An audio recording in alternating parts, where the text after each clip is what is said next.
The Wild Wild West. Yes. Yo. I was a dam builder. A place called Boulder on the wild Colorado. He wasted away. It's pretty good. Got a good I woman. slipped and fell into the wet semen below. You need a guitar. Paul, nobody ever paused those dudes. No one ever paused He them. fell into wet semen. He said cement, but yeah. Oh, at least I fell into the wet semen below. Yeah, Dude, that must have been funny. If you got the highwaymen, yeah. if you did gay stuff to them, they would the have middle? fucking Oh, they'd be lost furious. it, dude. Hey, knock it the fuck off, Hey, man. We're trying to play the guitars. No, stop fucking showing me your dick, pal. That ain't funny around here. Yeah, those Your are, balls, what the hell? my horny needed cock. Sure, I'll take a piece of bubble gum. What the hell? That's your testicle skin, partner. Get your goddamn scrotum out of here. Kick his ass. Don't show your scrotum in Funky this. Donnie Fritz, get him. Funky. God damn it, Funky. Don't touch him. How the fuck did you guys get into that? What? That song. Highwayman. Old country?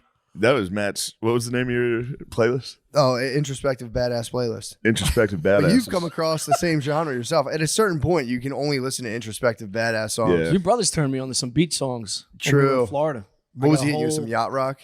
No, but he's got like it's like a deeper yacht rock. It's like more emotionally and Oh, soft rock. Introspective mentally badass You're soft talking rock. soft rock. You're Yeah, talking yeah. soft rock. Introspective Badass Soft Rock. Yeah, True. 100%. Soft rock is like for the ladies. There's two families of soft rock. One's for the ladies and one's just for a dude being Yeah, like, well, one's for where am party I time. going with myself? Yeah. One's put it for on. sitting in your bed just staring at the wall. Exactly. It's all dudes do. They don't have a girlfriend. You just stare at the wall. Yeah. You have When to they stare die. at the wall. Slowly fucking die. You need a woman just filling you with bad ideas, and you go, "Wait, what?" No, That's what keeps you alive. it does. Her mouth and bad ideas. Otherwise, you It keeps wither you away. moving. You wouldn't move otherwise. Dude, if I didn't have a wife, I'd stop moving like tomorrow. Just be like, Yeah. Yes. I would be like, this is so relaxing. Then I'd just be like, I know this isn't good to talk about, but if your family left, how many days do you think you would lay down?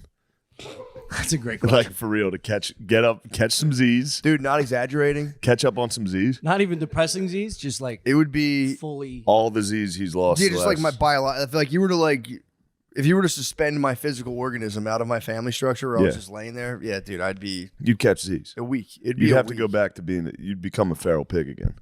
Dude, I'd wait. grow I'd your sleep. horns, I would your sleep for tusks. a week straight. Yeah. I always thought about that in Jack Bauer. You know, say 24 hours to do some Yeah. wild shit. Like just show a sketch of him the next 24 hours. Dude, Just get up and piss and eat McDonald's. I knew a dude who used to hold it down where he would tell his wife, he's like, I need 2 weeks, no questions asked, catch you later. And he said he would just Fuck chicks. go nuts, dude. Like with puss?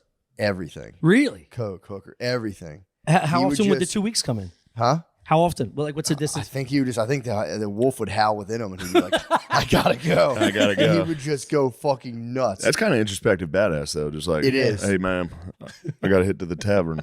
Yeah. Where's my gotta- guitar? 6. I gotta quench my thirst with whiskey. Yeah, he would just and he would like explain this to me. I'm like, okay. And she was Yeah. cool with it. I don't think so. Yeah. I don't think No, so. I don't think it worked. Right? Didn't you tell me? I It think the didn't? party got away from. I think the Dr. Jekyll, Mr. Hyde situation, and Yeah. Yes, that Yeah. party week. you Mr. go- Hyde fucking took over. Yeah, you go. I'm never going home. Yeah. I like the party week. It's like, better. I'll bring the Daytona Beach Week. you bring the party closer to you. Yeah, you're like, I can Airbnb. bring the party right down the street, Yeah. and then the Why not party just keep the party right here? the party takes over. I remember being younger, being like, it's kind of boss to be. When I was younger, I was like, yeah, that makes sense. Yeah. You just disappear for 2 weeks and do blow. and 2 get weeks those- is a lot. I mean, 2 weeks, I've, 2 I've weeks heard is a buddies long have fucking time. weekends. Yeah. It's a long time. Every few months you get a weekend to go AC and fuck off. 2 Yeah. weeks. He's got no kids? I don't want to give out too much identifying information, but he had, Oh, man, he was I'm so embedded, interested He in was this. embedded in a family. Yeah. Although He's embedded. he was embedded in a family, but yeah, that was it's got to be nuts though, because then when you're like, okay, I've had enough, it's got to be You gotta be the saddest dude. That's After what I those was 2 weeks, you'd be thinking. like, I love you so much. yeah. Probably helps a little. I could see it. Coming home and being like, I love my wife so fucking much. I never Oh, want to yeah. go back to those 2 weeks. Yeah, you're Then, just you know, It 4 doesn't have days. to be You 2 just weeks. of scream- just- 4 You're days go by and you go, fuck, I miss those 2 weeks. I fucking hate my wife. but there has to be, dude. Imagine the post nut clarity of like you scream cummed into a hooker, Oh, dude. and then like you That crash fucking on, black dude. and the coke wears off, and you're just like, She's like, you want to go Waffle House? You're like, I have to go back to my family. Oh. Yeah, the scream come guy is still the funniest, maybe the funniest thing. That Chuck Berry farting in a hooker's face and the scream come guy are the two funniest dudes. What's the loudest grunt you've made coming? I've settled it, but I used to scream. I wasn't as You were a ridiculous. loud lover. I was a loud dude. Yeah, I could hear you make love. I couldn't help it, sometimes. dude. Now, yeah, I've heard you made love. I've heard you make love. But you loud? I mean, loud at sex, or you just a loud comer? I was just a loud comer. I would think I was quiet. What decibel we talking here? Yeah, if there was no roommates around, I would just fully let it go. Yeah. I couldn't help it. It felt so damn good, dude. Yeah. If you do release an orgasm that loud where you're screaming, I am always worried I'm gonna fart Oh yeah. because that's like Because Because you're pushing all the everything's going out.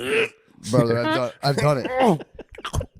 I've farted during orgasm multiple times, dude. It happens. Yeah, it happens. It's all right.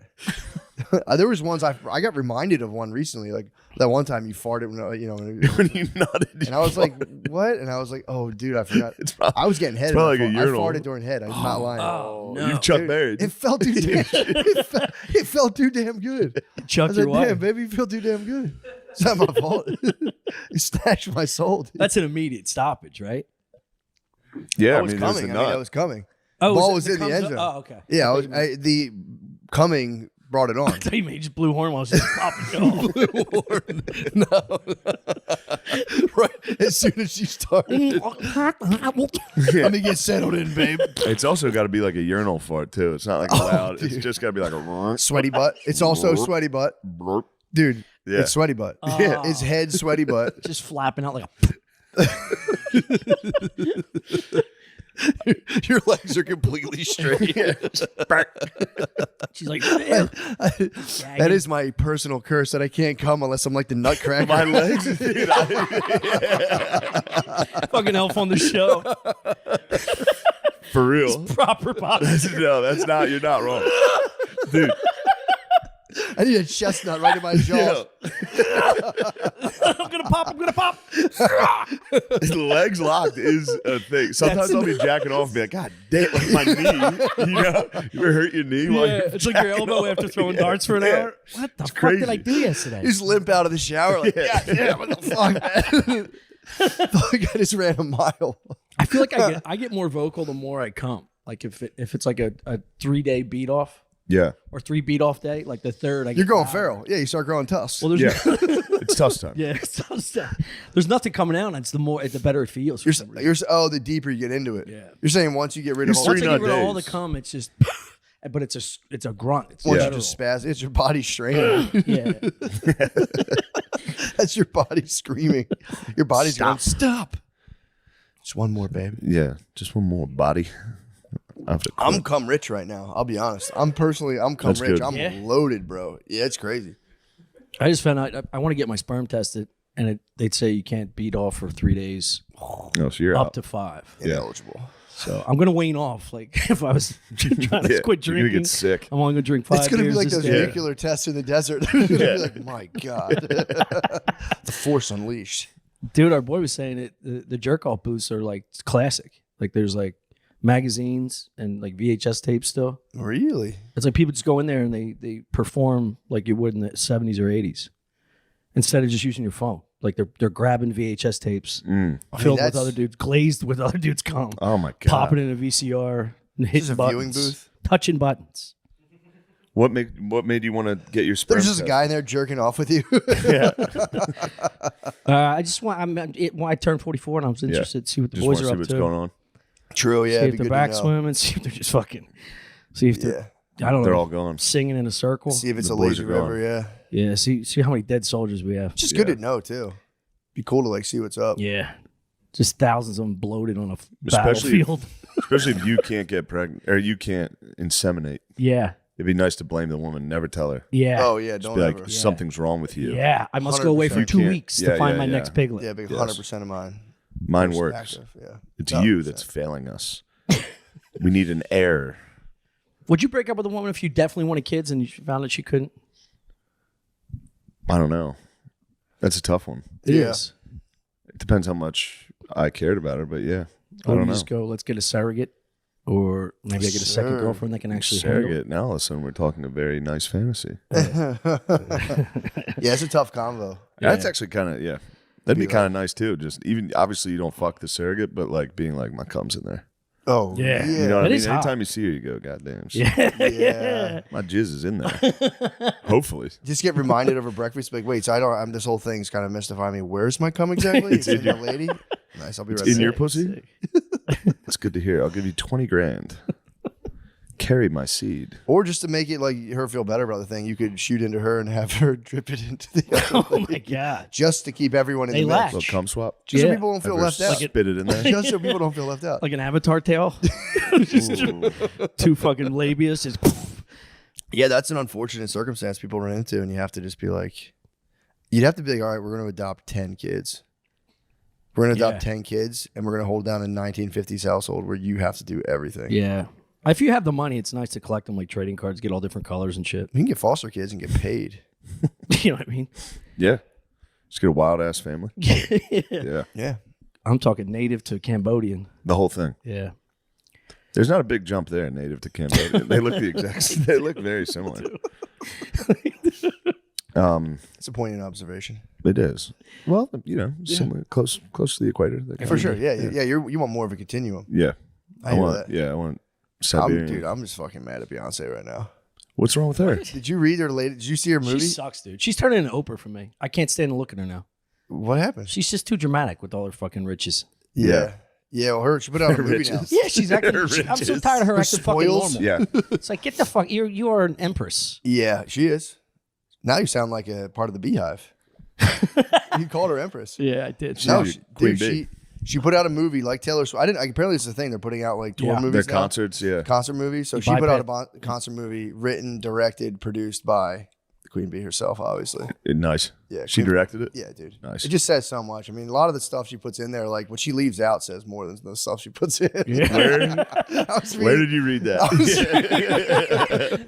I was reading it today. Dude, NPR, shame on NPR. Why? They ran a headline today saying Beyonce's silence on Israel-Palestine is definite, or something to the point, like her silence is so loud. And it was like, so I'm like, they can't be serious about this. I read the article and it was just them describing the podcast that they talked about it on. So they're kind of using it as a plug. NPR used the conflict to boost up their podcast, and then said like Beyonce should be more vocal about the it's very, Palestine-Israel conflict. It's very Israel of them. They think she should be more pro Palestine? No, they said They're they just just saying need her take. she needs to pick a side. NPR was totally neutral. They were like, we just need her take. We need Beyonce's her opinion. not talking about this is fucked. And then they went on to praise, like, not in this article, but now they're like super praising her parenting style. It's like her parenting style, it's so fucking good. What's so good about her Parenting style? It's not that shit in the Kardashian household you'd see. It's like it's gentle with a little bit of like a little Pizzazz. yeah. It's gentle parenting the way people That's need just to that see. Texas in. I mean, an elder millennial like myself needs No, I like where we're going. Keep going. an elder millennial Don't like stop. Beyonce is showing people how to do gentle parenting with just a little bit of like, you better not. And they showed a clip of her being stopped. That's annoying. And they're like, oh my God. So that means you think she's hit him before? The So what? that's why they respect her words? No, they're saying she doesn't hit. She models gentle parenting, but also with a little bit of like Queen Bee sass. That's not coming obviously. from her. It's coming from The Kardashians. one of the 6 maids. Look, dude, the Kardashians would never do what she does, dude. Yeah, the Kardashians can't handle it. It's like, dude, this is all just like AI media corporate propaganda that just gets because fed every to time people. Kim yells, cum comes out of her mouth. She does, yeah. She like randomly spits up like a baby. Have to hit her back. It was a 2-week-old that time. Came out heavy. It's an You know, a embryo. piece of cornbread in the back of your Spittoon molar. the Kardashians. Yeah, I read the news for like Old I don't think I could care less about anybody's opinion I don't- more than who the fuck would be like, what do you think Beyonce thinks about dude. Israel Palestine? This is NPR too. NPR is a respected Not anymore. It's like Vice. dude. Yeah, they're gone. Yeah, gone. true. Dude, I got to walk past NPR in I think Spokane. They have like an NPR studio and it's just wide, big glass windows, and I'd walk by and go because you could see them in there talking mic'd up and go. And then just keep walking. That's nice. It was nice. You should have got a brick. You really should. True. You should have just put a Free Palestine flag on and thrown a brick through it. They'd have to be like, "Well, that's fine." Or put both. Did a flag that was half nonviolent. Israel, half Palestine, and just threw myself through the window. Yes. And be like, Beyonce, where are you? Beyonce, help!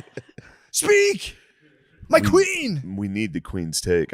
Taylor's been awfully quiet herself as well. She's been busy with boys. She's boy crazy. Dude. She is boy crazy. She think has she's been, but getting now lumped she's got a around by big him? football player. She what? You think she's actually getting? Yeah. Yeah, dude. I don't think that. I don't understand You why don't believe in the that's. conspiracy that it's not real? Why would it? Because he why- went from a thick ass black chick that was gorgeous to this fucking frail skeleton. He's taking a break. Why are you talking about Taylor Swift like that? Because I don't She's like a her. pretty lady. Who I was don't like her. Kelce's original other lover? Huh? Who was his lover before? Some runway model with buns of steel, dude. Really? Unbelievable. He's taking a break. He's taking a skinny white lady break. Yeah. I guess it is nice to take a shift. This is the 2 weeks away from Yeah. thick black ass. Yeah. Dude, he needs a break. Yeah. He That needs, has to be tiring. His Sit in the pelvis corner. is sore. Yeah. He's getting thrown back. You're getting thrown back on you. That's like a fucking piston, dude. Ah, true. And he switched to just a fucking True. Yeah. frail, tiny hiney. Little boy ass. Nice tiny hiney, dude. You'd be surprised. Yeah. If you get to the depths of like basically all that ass and hit like a tiny hiney, you can start to be like, all right, this is nice. Yeah. It's like a little diamond. Dude, Just I made that pressured. shift once, and it was the scariest thing in the A world. tiny hiney? Yeah, you could see like the top of her butt bone right above her Yeah. The asshole. tailbone Butt up dimples. there. Tailbone comes out of your Yeah. skin. Nice. You have to fuck standing up in the shower so you don't have to see any skeletal remains. Whatever. I'm just saying, he's a bit of a connoisseur. Kelsey's a connoisseur. Yeah, I guess. I don't know. I miss his old. I didn't know he was with. She wouldn't be a BBW, would she be? Would she be a classic No, BBW? no, Just a- she was just thick. dude, there's a lot. BBLs now are like every chick's getting plastic surgery. Come Every- to Astoria, dude. It's just Yeah. a circus full of Latinas with fake asses, With fake upgrades. tits, fake lips. Called upgrades. Upgrade. No, dude. I They're consider bad. it downgrade. Really? Yeah. They're really big. Go to any airport. Yeah. Oh yeah. Yeah. They're everywhere. Yeah. And you I get see tricked them, by you him go, every "Oh my time. Brittany's God." always like, "That's a BBL or whatever," and I'm always like, "Really?" Once they You figure get out the tricked? next generation. I see They have him like all- skinny thighs. I know. yeah. With the Some Latinas have skinny thighs and big butts, though. By some, I mean one. I have no. yeah. Maybe it was a BBL though. Could have been an OG BBL. It is nice. It's a nice My like, whole life might be a fucking lie. visual red flag to see someone with all that work done. You're like, that's a fucking, yeah. that's a lunatic. It's a damaged problem. person. Yeah, I mean, dude. Now I'm telling you, the fucking what's the shit called? They get Botox? Botox. Yeah. That's like standard. Basic. Oh, Yeah, that's my like God. that's like not to not get it is weird. Yeah. And then it's like all the other stuff is like, yeah. I mean, obviously, I want to fucking. God damn. Getting facial surgery is so funny. I hope I go crazy enough. Me too. If I go crazy enough to Ah, dude, I hope you get Madonna like not crazy. get in shape in any way, but just Just go nuts on my face. Chiseled fucking jawline. Just do nothing with anything else and just get a crazy face. I mean, just Joan Rivers your nose. Matt, we've got to do the Patreon. no expression. And I was, ads? What the fuck? Dude, a thick black not doing hairpiece. Hairpiece that's sliding it's off. a turtleneck. Get the a hairline fucking down to big here. fake face. Get the hairline down to the eyebrows. Get some wig bangs, dude. That's, I mean, It's yeah, like you and Gillian that's Keys. one way to do it. Is to just end it. Just keep property, doing bro. stand up. People be so scared. You guys remember jacking off? My whole act. You get a coach buzz, an artificial coach buzz, a 4-inch sticking straight up. Even if you got cheek implants, would be so fucking funny. Be, Nice. be awesome. Rich white dudes get those cheek implants. You can see it from like the side. I mean, you would not be able to resist the cat contacts. You have feline contacts. The cat contacts is the ultimate. If you get the feline contacts, you've reached the pinnacle. Dude, in 10 years, it's just you on TikTok, like, cut my life into Yeah. pieces. And it's just all fucking glow paint. Yeah, I might get 6-pack implants. 6-pack implants would be tight in a BBL. I sent you a picture of a male BBL. Male BBL? Men get BBLs too now. Yeah. Brittany sent me a picture of a male BBL. Fucking, it Just made me gays? laugh. Or straight guys with chump asses? They're I was telling. That was the argument. I was telling her. I was like, "You got to be You gay." say guys. Trump? chump. I said Trump. I was gonna say Trump. Trump has a fucking ass, bro. donk. Yeah, Remember he that does. tennis picture? Yeah. It's got to be gay guys. Although gay guys are on the frontier of male beauty products, so whatever gay guys are doing like 30 years ago, straight Yeah. kids start doing. It's pretty frightening when they do Sure. it right. Tanning. Nobody did that. That was like that was wild when I I knew did it in someone college tanning. once And yeah, before I went down to Florida. were you Yeah. Metro? Remember Metro? That's not a thing anymore. I was metrosexual for yeah, sure. Metro You is not. still hear? I've heard somebody just say that. Like I'm metro. So I'm like everyone's met. What are you What talking does- about? Nowadays. It's like a guy who combs his hair is like a different sexuality. Yeah. In my I'm hometown, metro. it was, if you wore cologne, did your hair, put hair gel in. I used to crush this kid for wearing hair gel every day. Every day in school, Yeah. I'd be like, "Get that shit out of your fucking hair." He just got And then he painted. saw me like 5 years later, and I had gel in my hair. Yeah. He was like, "What the fuck?" I was like, What? "It's cool when I do it." Yeah. I was basically the gay guy with my brothers. Like I would come down with like when Carpenter jeans Yeah. came out first, I'd have it like 6 months before that. Oh, You're stylish. really? You're a stylish guy. You're the hammer loops. And they're Don't just, take would don't just take it call like me- that. Don't take it like that. You You're are a not serious. stylish guy. There's nothing wrong. They would just Style, call music, me gay for art. 3 months. They call me gay, and then they'd have that style 6 months later for another 6 years. Yeah, that's So they good. would just get stuck in that, and then just continue to call me gay every time I was in the forefront. and then take it on. Yeah, and then fucking be like, all right, it's time. so there's always something. Every Christmas, Yeah. I'll have something. They're gonna go, dude, what the fuck are you wearing? you Yeah. yeah. Yeah. And I go, you'll be wearing this in 3 years. It's like Russia with new music. Yeah. Yeah. Vanilla Ice. Who's this clown? You'll see. Yeah. It You is know weird what? that I'm See getting old Vlad? enough, dude. Getting old enough and like just noticing now chicks wear like baggy pants. That's a baggy jeans are a thing, and I'm just like, sucks. well, yeah, it'll No, come. I like it. It'll come back in our favor. Don't worry. But like you watch it, and I'm Swing just like, back. you The get pendulum's gonna swing. pendulum swinging back, baby. I can feel the Bell pendulum bottoms are not swing. coming I back. swear to God, dude. Well, summertime. This is them. The what? Not, only for you have to be so fucking hot to rock a bell bottom in my eyes. Yeah. You got to be long. You can't be under 5'5", 5'6". True. I like it. Yeah, you're right. I do like a tall girl in bell bottoms. Yeah, Yeah, you need and legs. the ass has to It's just a flow cowboy directly in me. into True. a nice thigh. I slipped and fell into the wet cement below. That is a cowboy in you. I've become a bit of a cowpoke. That's Yeah? awesome. I was Oh, just in yeah. the boot store yesterday. You went to Allen's? I went to It's Allen's. nice. It's really nice. It is. I mean, I felt like I was from the future, like Yeah. just a fucking greaseball Yeah. East Coast maniac. I couldn't- Italian guys cannot put on cowboy boots, No, dude. That'll no. bend space time. I put a hat on. I was like, I gotta stop. I'm disrespecting you guys right now. You know what I mean? I look fucking You truly. look sick. No, I genuinely look like a retarded. If I put a cowboy hat on, I look Shane, actually. if I gave you 10 different hats, you'd look retarded. Yeah, true. Baseball cap's the closest one. No, I bet you look Any- sick. You just have to commit. I think it's Trust me on this. Chris sent down all my shit I left in the apartment. A cowboy hat is in this building. You got to put it on. put it on. I'll show you. You Let put the it on. You people put it on in fucking see. blackout, and it's Yeah, but don't do it funny. You got to do it serious. that'd be nice. You got to put it on the right Put it angle. on and wake up, and you're building like a development on some dude's fucking nature preserve. Like, what the hell happened? This nice girl told me how to put it on. You have to like, you put it.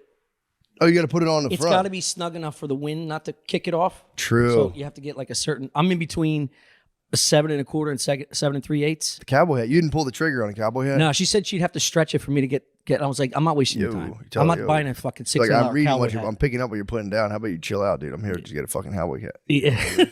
gotta I should. stretch it Though. out. I should just try it, just to have one. You know. Dude, you know exactly how you look in a cowboy hat. You love every second of it. Yeah, but then it starts to become like it's a costume. You know, even if I wanted to wear it, it's too. All of our clothes are costumes. Our personality's a costume, dude. True, man. Just get deep into it. I don't like you listen to this introspective music. Just talking to me like this. Your personality is a total costume. It is. It's just a thick thing of defense against our childhood. It's Fucking callous. Look at this, dude. Yo, Are you fucking kidding me? No, You're gonna talk shit on this? No, dude, that Drip thing's Severe. nice. Drip Severe. Tommy got me this jacket for my B-Day. Damn, dude, Pretty It's cool. birthday this week, it's fucking nice. Monday. I was a damn builder. You don't think you look sick, dude? I don't. I also don't know What do you which way think, to wear dude? it. Gar, It's nasty as fuck. It for real is nasty as fuck. 10 out of 10 drip severe.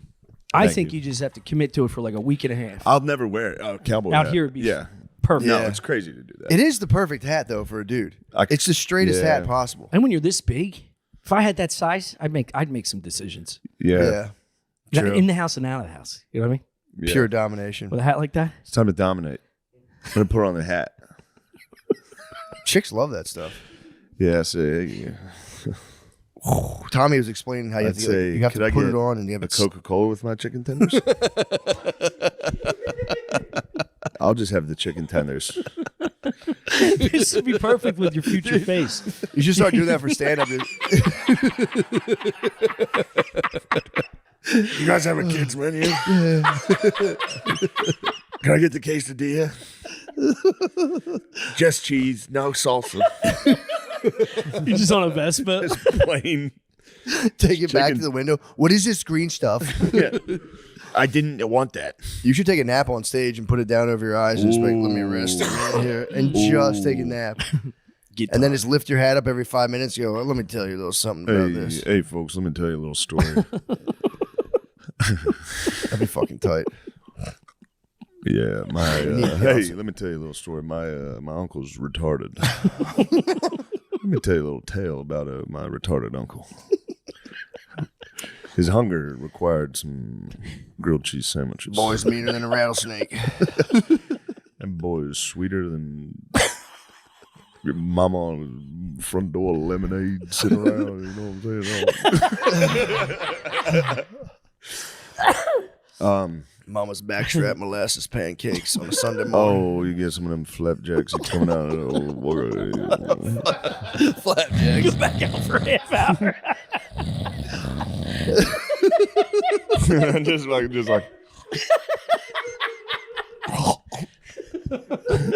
There's an arena full of people on the edge of their seats. they're just like, this guy is a fucking genius. He's asleep again. This is my He favorite reminds part. me of guys from my hometown. That's what I like about him. Yeah, Cowboy has to make it. They should actually make a comeback. They should not even a comeback because they haven't really been in there. But the special needs community could get in big into. You know what I mean? Just, just be like, I'm just a cowboy. Yeah. Like I'm a simple kind of guy. I'm just a simple man. I have small, simple pleasures. I don't know why I'm making like a plantation owner. I told you Mexican guys do this. Oh, Yeah. They come up here and Dude. they're like, we're cowboys. They are. Yeah, I mean, they technically were cowboys up Yeah. here. the pointy Before us. shoes. We did a little Probably. map. We did a little map changing on them. We're like, whoa, check it out. The country's totally different. Sorry, guys. I mean, you should allow your special needs kid to just dress up every day, right? Because it's kind of like for it's sure. like a little girl being a princess in the afternoon, Yeah, wearing a whole getup. Yeah. I mean, I think people are letting their kids literally change fucking genitals. Sexes, yeah. Yeah, Yeah, true. you can let them wear whatever you want. If I You gotta let your special needs kid get sex change. If he's like, I feel like a lady, no, whop him I'll off. go, brother. Actually, I don't know. Maybe. I'd do it. I'd make $1 million off it. I'd be like, this is my journey. Yeah. Yeah, Trans kid. sell that doc right to Netflix. True. No, you gotta let them. Yeah, you gotta let them party. Yeah, you gotta let people. You know. I can't stop visualizing your face, dude. Just done like Madonna style. True that. So fucking. We should funny. let the Special Olympians compete in women's sports. Yeah, I bet you tear it up. Yeah, Or be the ring card holders. let the guys in. Yeah, the ring girls They'd be the ring boys. for the WNBA. Yeah, come out. Retarded guys in cowboy hats holding up what quarter Just it is. chiseled too. Yeah. You'd have they do Wes Watson's program and get fucking chiseled and rich. Racist. Get chiseled and become Aryan brothers. That would be tight too if we got them into like gang politics. Let them form like a federation. Mm-hmm. Actually, that would be actually pretty tight. Galactic Empire. Have the Galactic Senate. Have them all dressed like aliens. But then you get that like AI fear where like they'll eventually take over. Our They're gonna race. take yeah, they're gonna take over It's imminent. Yeah. if we let them. They might run it. Coordinate. Yeah, they might run it better. I don't know if it would be all war or all peace, but it would be one of them. They're Yeah. fascists. Those motherfuckers would be so You think fascist. they'd be fascist? Yeah, dude.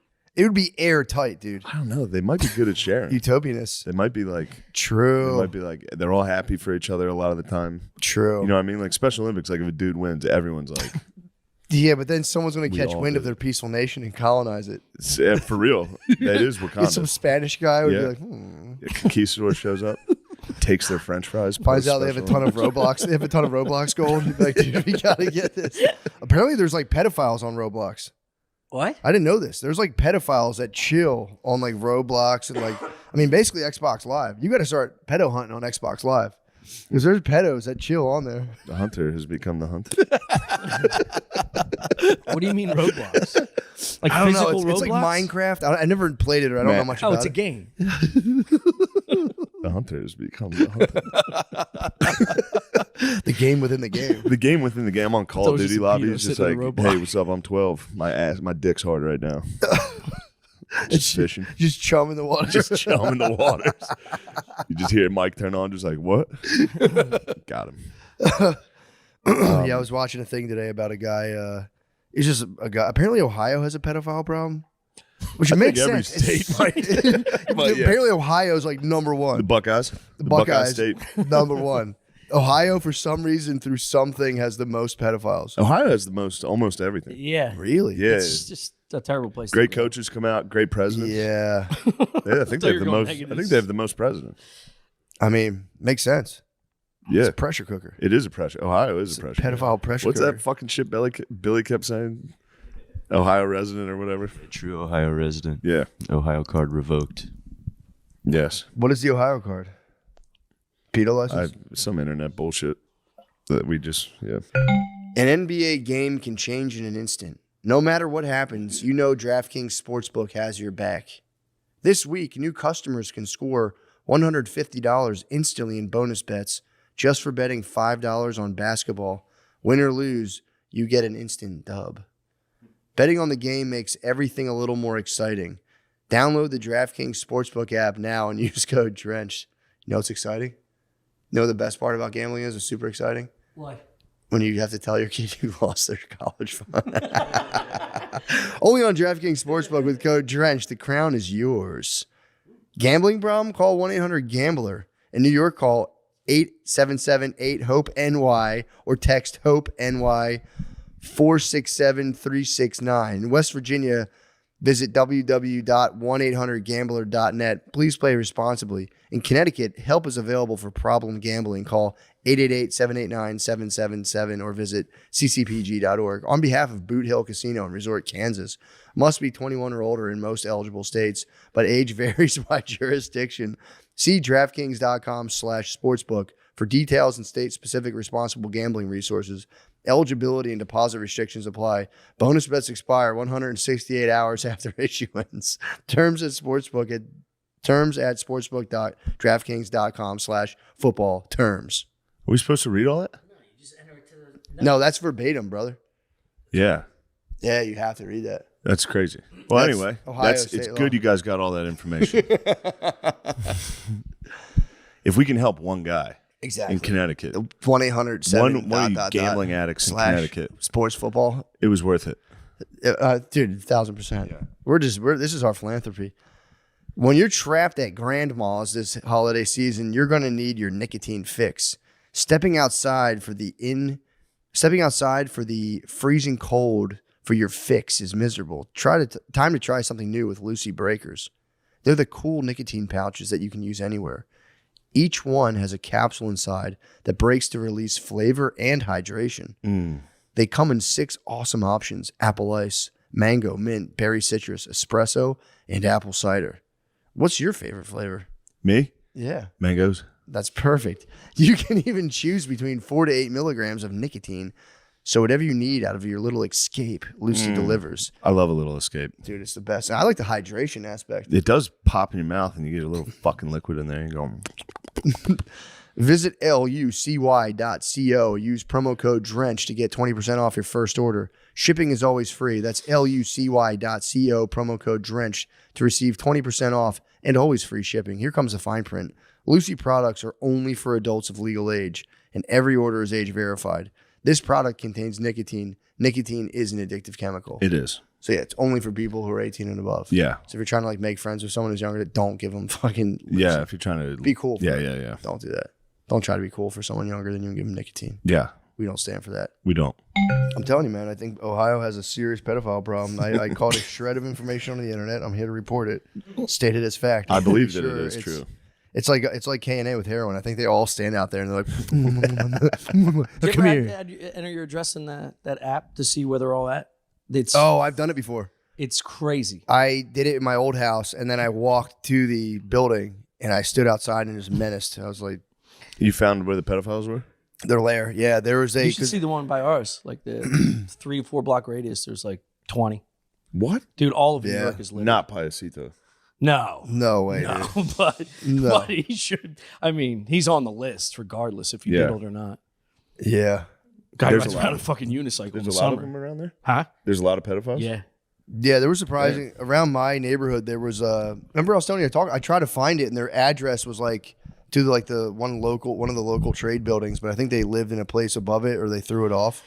But there was one for sure towards like North Philly from my old place, and I remember I saw the building and it was just a fucking nest, dude, because all the addresses were coming up the Yeah. same, but like unit this, unit that, unit that. Truly a nest. I stood outside and I was just like, They probably go out. One of them goes out and hunts, shook my fist, dude. brings it back. True. And they're all, They follow a little trail. It's got to be 20% that aren't really pedos. They just get slammed for like beating off in public or a 19-year-old dating a 16-year-old. Yeah, but you can read their charge on Megan's list. Oh, really? Yeah, they'll say It like doesn't just say. it doesn't say like weird ass motherfucker. Yeah, dude. yeah. Fuck this weird ass. No, it says like what they did. freak ball. But yeah, some of them you get thrown on the list. You can get thrown on the list for some bullshit. Yeah. Just trying to catch a beat in the park. Yeah. How about that girl from Daytona we saw Yeah. yesterday? Putting a dildo on, Yeah, her yeah, on the yeah. There beach. was a lady on the beach fingering herself and she got arrested. She snitched on herself right away. Yeah. What do you Seemed mean? like the She's easiest. like, you didn't see it. Yeah, they came up to this lady who was Hot. yeah. She was she's a hot showing a lady. dildo She of was herself hot. on the beach. She was sitting by herself on the beach USA, in America. Yeah. Daytona. and Yeah. they fucking. Bike week. She was horned No, up. I don't think it was bike week, Oh, it wasn't. but I think it Was this did seem being- Gulf Coast. Yeah. That seems Was it for very- content, or was it No, just no. It was a body cam footage from the cops that showed for up. game. Like, we got reports of what were you doing here? And she's just sitting at the beach bar. She went down to the beach, dildoed herself, and then went back to the beach bar. Somebody fucking snitched. Who the fuck snitched? I don't know, but that'd be the cool. Just sitting at a bar. She had a whole watching that. dildo in a backpack. Yeah, but she came in and she just told her she was obviously mentally unstable. Yeah. Yeah. But she told Great herself way. right away. Sick. Yeah, I fucking. Damn, dude. She was like, "Were you touching yourself?" The cops were like, "Were you touching yourself?" She was like, "You guys didn't see that." Yeah. like, She's like, there's well, no that's a way. I was fucking just yes. like this. I put the towel over instead of just going, no. She's like, Yeah, I had a towel family over. saw me. you. A family was down there, by taking their fucking beach picture. Imagine being the judge of that case. Imagine being the cop when Yeah. you're going through her bag. Finding He was a porker. He was finding her turned on. toys. though. He was a chubby man. Oh, he's probably. It's been used. Yeah. She had big heaters. Yeah, a little fucking. Take it away. This is it. This is the score. Yeah, there's pussy on that. There's pussy on that. Oh, He there's puts it in a little vial, shakes it Yeah, up. there's Yeah, it's pussy in pussy there. juice. I'll bag it and tag it. yeah. Just That was my sucking on friend's like a dildo. lolly. I'm wearing my friend's pants. It was in my pockets. Yeah, right. Likely story. I haven't watched Cops in forever. Yeah. It's got to be tight. It's just every criminal they apprehend is just dead from fentanyl. And they're like, come on, man, get up. Get up, motherfucker. Yeah. Crap. He's dead. Yeah, they had a good run. Cops? Yeah, the show. Yeah, it was awesome. There's that one where the cop spears that lady and she stabs herself. You ever see that one? No. It's great. It's just a crazy lady in a van, and they pull up and they're like, "Get out of the van." She takes out a huge knife and it's like, "Ah!" And then a cop comes around the van and tackles her from behind. Oh. So funny. When he tackles her, he's like, "Durr!" He spears her, but when he tackles her, she goes Oh, and just lands on it. Lands on it. They roll her over, and all you see is the handle sticking out. The whole thing's in there. Holy shit. Damn. Rules. Yeah, pretty rough one. What Fuck. was she doing? Gargling? I don't know. Oh yeah. She went out cold pretty quick. She was Really? like, yeah. Damn, I was a damn builder. I was a van driver. The ultimate bellyache. Yeah, that's the It big was time the bellyache. ultimate bellyache, dude. She got bellyache. Oh. It's like the wine stomach, the grape stomach.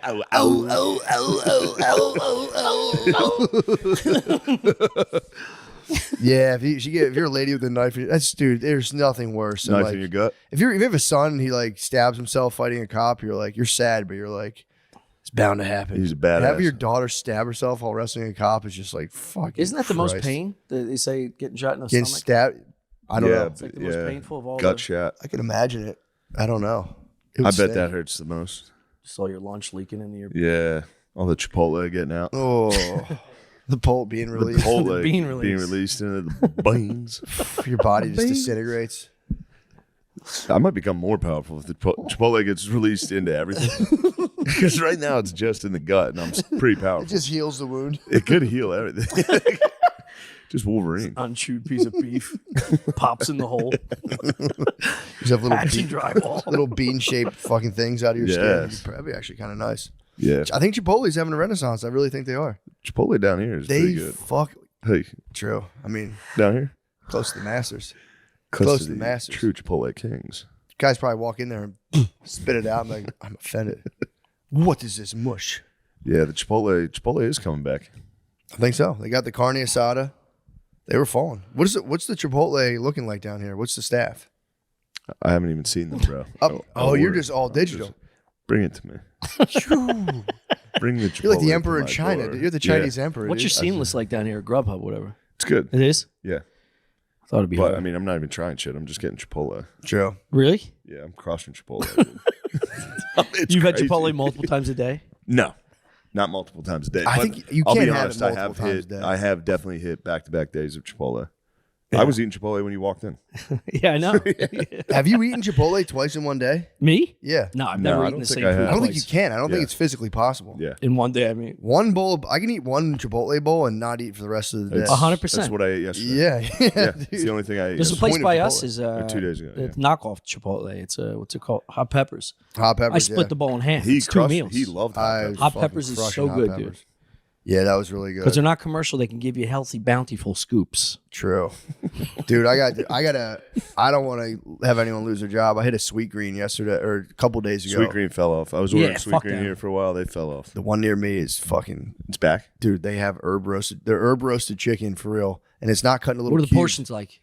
bro. Sweet Green portions notoriously They've been screwing me. Notoriously girl portions. You go there, it's Yeah. just like, dude, Yeah. what even Just is that? lettuce. It's like, Yeah. dude, come on. Dude, I had Give me the a chicken. sweet lettuce. I said double chicken, please. What's that? Yeah. $64? It was a $20 salad for sure. It's $22 crazy. salad. But she used, dude, this sweet angel gave me my two things, and I was like, I'm getting ready to get the Sweet Green sting. I'm going, fuck, are you serious right now? And then, dude, it was two more, and I went, reasonable. Now we're talking a little. Dude, 4 more fucking tongfuls of chicken. I literally said, God bless you, ma'am. Damn, she Thank wants you. it. God bless you, ma'am. Dude, she hooked me up with the fattest fucking sweet. It was awesome. And their herb roasted chicken is a full chicken fillet. I think they half them. So it was like one half, one half, one half, one. I had like 4 full fillets of Yeah. boneless thigh. Oh my God. I mean, I said, ma'am, God bless you, man. man, you're going to fucking make me jizz. Dude, for real. And the Sweet dressing cream. said medium dressing. I said, that's extra heavy. Oh my God, man. Thank you. Yeah. Yeah, I'm So gonna this start man blessed you. fully bless me. Yeah. Dude, that's the thing too. I'm gonna start if I see like a real thin lady at anywhere like that, like a service bar. I'm gonna say, can I please have someone else? Can I have someone a little more girthy who yeah. understands portion size? Yes. You get like a thin, like frail communist college lady, and it's Yeah. just like, They used to say that. what are you starving me to trust death? a Are you skinny trying to chef kill me? or whatever. Yeah. The what? You can't trust a skinny chef. You can't. That's not true. You see some fat bag of shit sweating all over your chicken, you'll change your tune, dude. You see some guy Chipotle dripping off his forehead, Yeah. smelling like a hot dog. Yeah, Fuck but you that. need a big lady. You can't trust with the portions, man. do, You get a yeah. skinny lady who's like a vegetarian donut at the meat master at Chipotle. It depends. If they're Dude. Asian, it's nice. Skinny Asians, You think they dole it out? because they eat like fat men. They just burn it off. True. You ever date an Asian girl, like a little Asian girl? No, not like They eat not, like not enough to monitor her calories. I've never seen. I never. Yeah. Not in those 2 weeks. Yeah, I've had a tryst, but I've never monitored her portions. I get upset when my girl orders a salad because it's like starts at 15 and then you got to add chicken. Oh It's yeah, like another 7. Yeah. chicken and shrimp. No, you got to go chicken and shrimp, and it's like, god damn, You getting shrimp? bro. If kind of I'm adding, salad is if this? I add, I have a problem. If I'm adding proteins, Yeah. it gets out of control real fast. And then sometimes they'll be like, "Oh, you want both? That's a lot." And I go, "Don't tell me what the fuck my stomach can handle. Don't fucking judge me." Oh, it's actually pretty big. People eat it as a meal. I say appetizer. Yeah. We'll see what's going on. I'll be the judge of that. Yeah, appetizer, please. Yeah.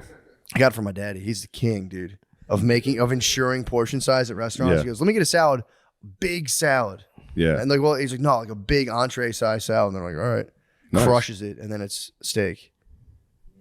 Yeah, picking out is just what we do, bro. Yeah. It's nice. How's your You should see me bowels? you should see me put a hurt on these It was a balls. pile. Today was a fucking pile. That's nice. I double burgered last night though. Really? Double burgered, followed it up with a Al Pastor taco when we were out. Jesus. Wait, you ate 2 cheeseburgers? Like full-size burgers? Not Yes, sir. Are these, Wow. You cooked them at home? Yeah, Or- oven, okay. oven burgers. Oh, okay. That's oven fair. oven burgers. You not definitely need restaurant 2 grade. burgers if it's You at do, home. if but I'm it's a grilled. talking guacamole on top of them, cheese sauce, barbecue sauce. you cook your burgers in an oven? Dude, yeah, they're very good. That's crazy. Oven burgers are. I was doubtful too because oven burgers were a thing that I A had to broiler eat. or just straight oven? Straight up, No. straight up, brother. I'm telling you, oven burgers seasoned up. My Brother. God, brother. And then you Brother, could I'm just telling you. munch them, dude.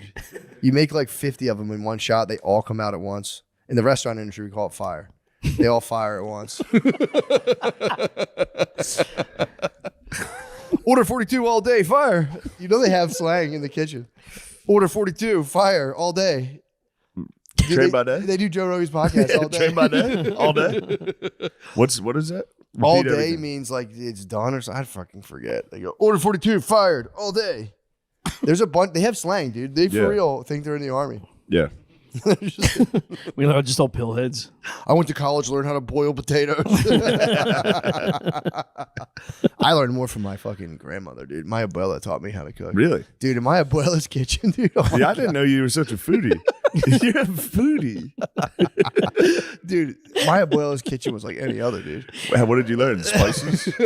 She taught you all the spices? She taught me all this, but not even just that, but just the love that goes into the food. It's like a whole thing for my family. All the amor. I just like the secrets of cooking and the Yes. patience that like she taught me everything about cooking. And I like to reflect that through my cooking. Yeah. It's every dude on the food. Sure. That's why I put my burgers in the oven. My abuela in the kitchen, I was a young boy, and she'd be pounding flan. She'd be shaping flan balls, and she would say, "This is the secret to life." Yeah. And I learned that. That's what I reflect in my cooking, in my bacon meatballs on the Food Network. on Chow. Yeah.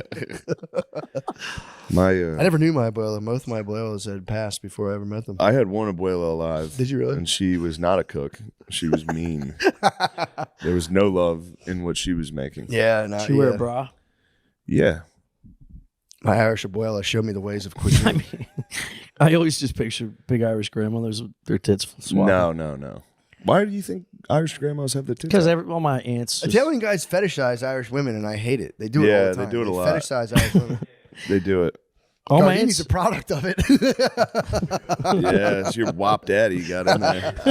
You crushed your wop daddy cream pied your Irish mommy. Same. Yeah. Yeah. Yeah, is talking down like she's like a big cloud. I come down as a big fat Irish potato ass. I fucking jizzed all over. Yeah. it. Yeah. That's actually literally that's how he talks. Yeah. That's 100% how he talks. Yeah. It's fucking flesh freckle monster motherfucker. It's like, every time you do that, I'm like, that's my whole family. But Dude. all right, it's literally my entire family. Go But ahead. usually when they're mean, they don't wear bras. That's why I actually said it. No, she was like very conservative mean. You know what I mean? Like Yeah. uptight.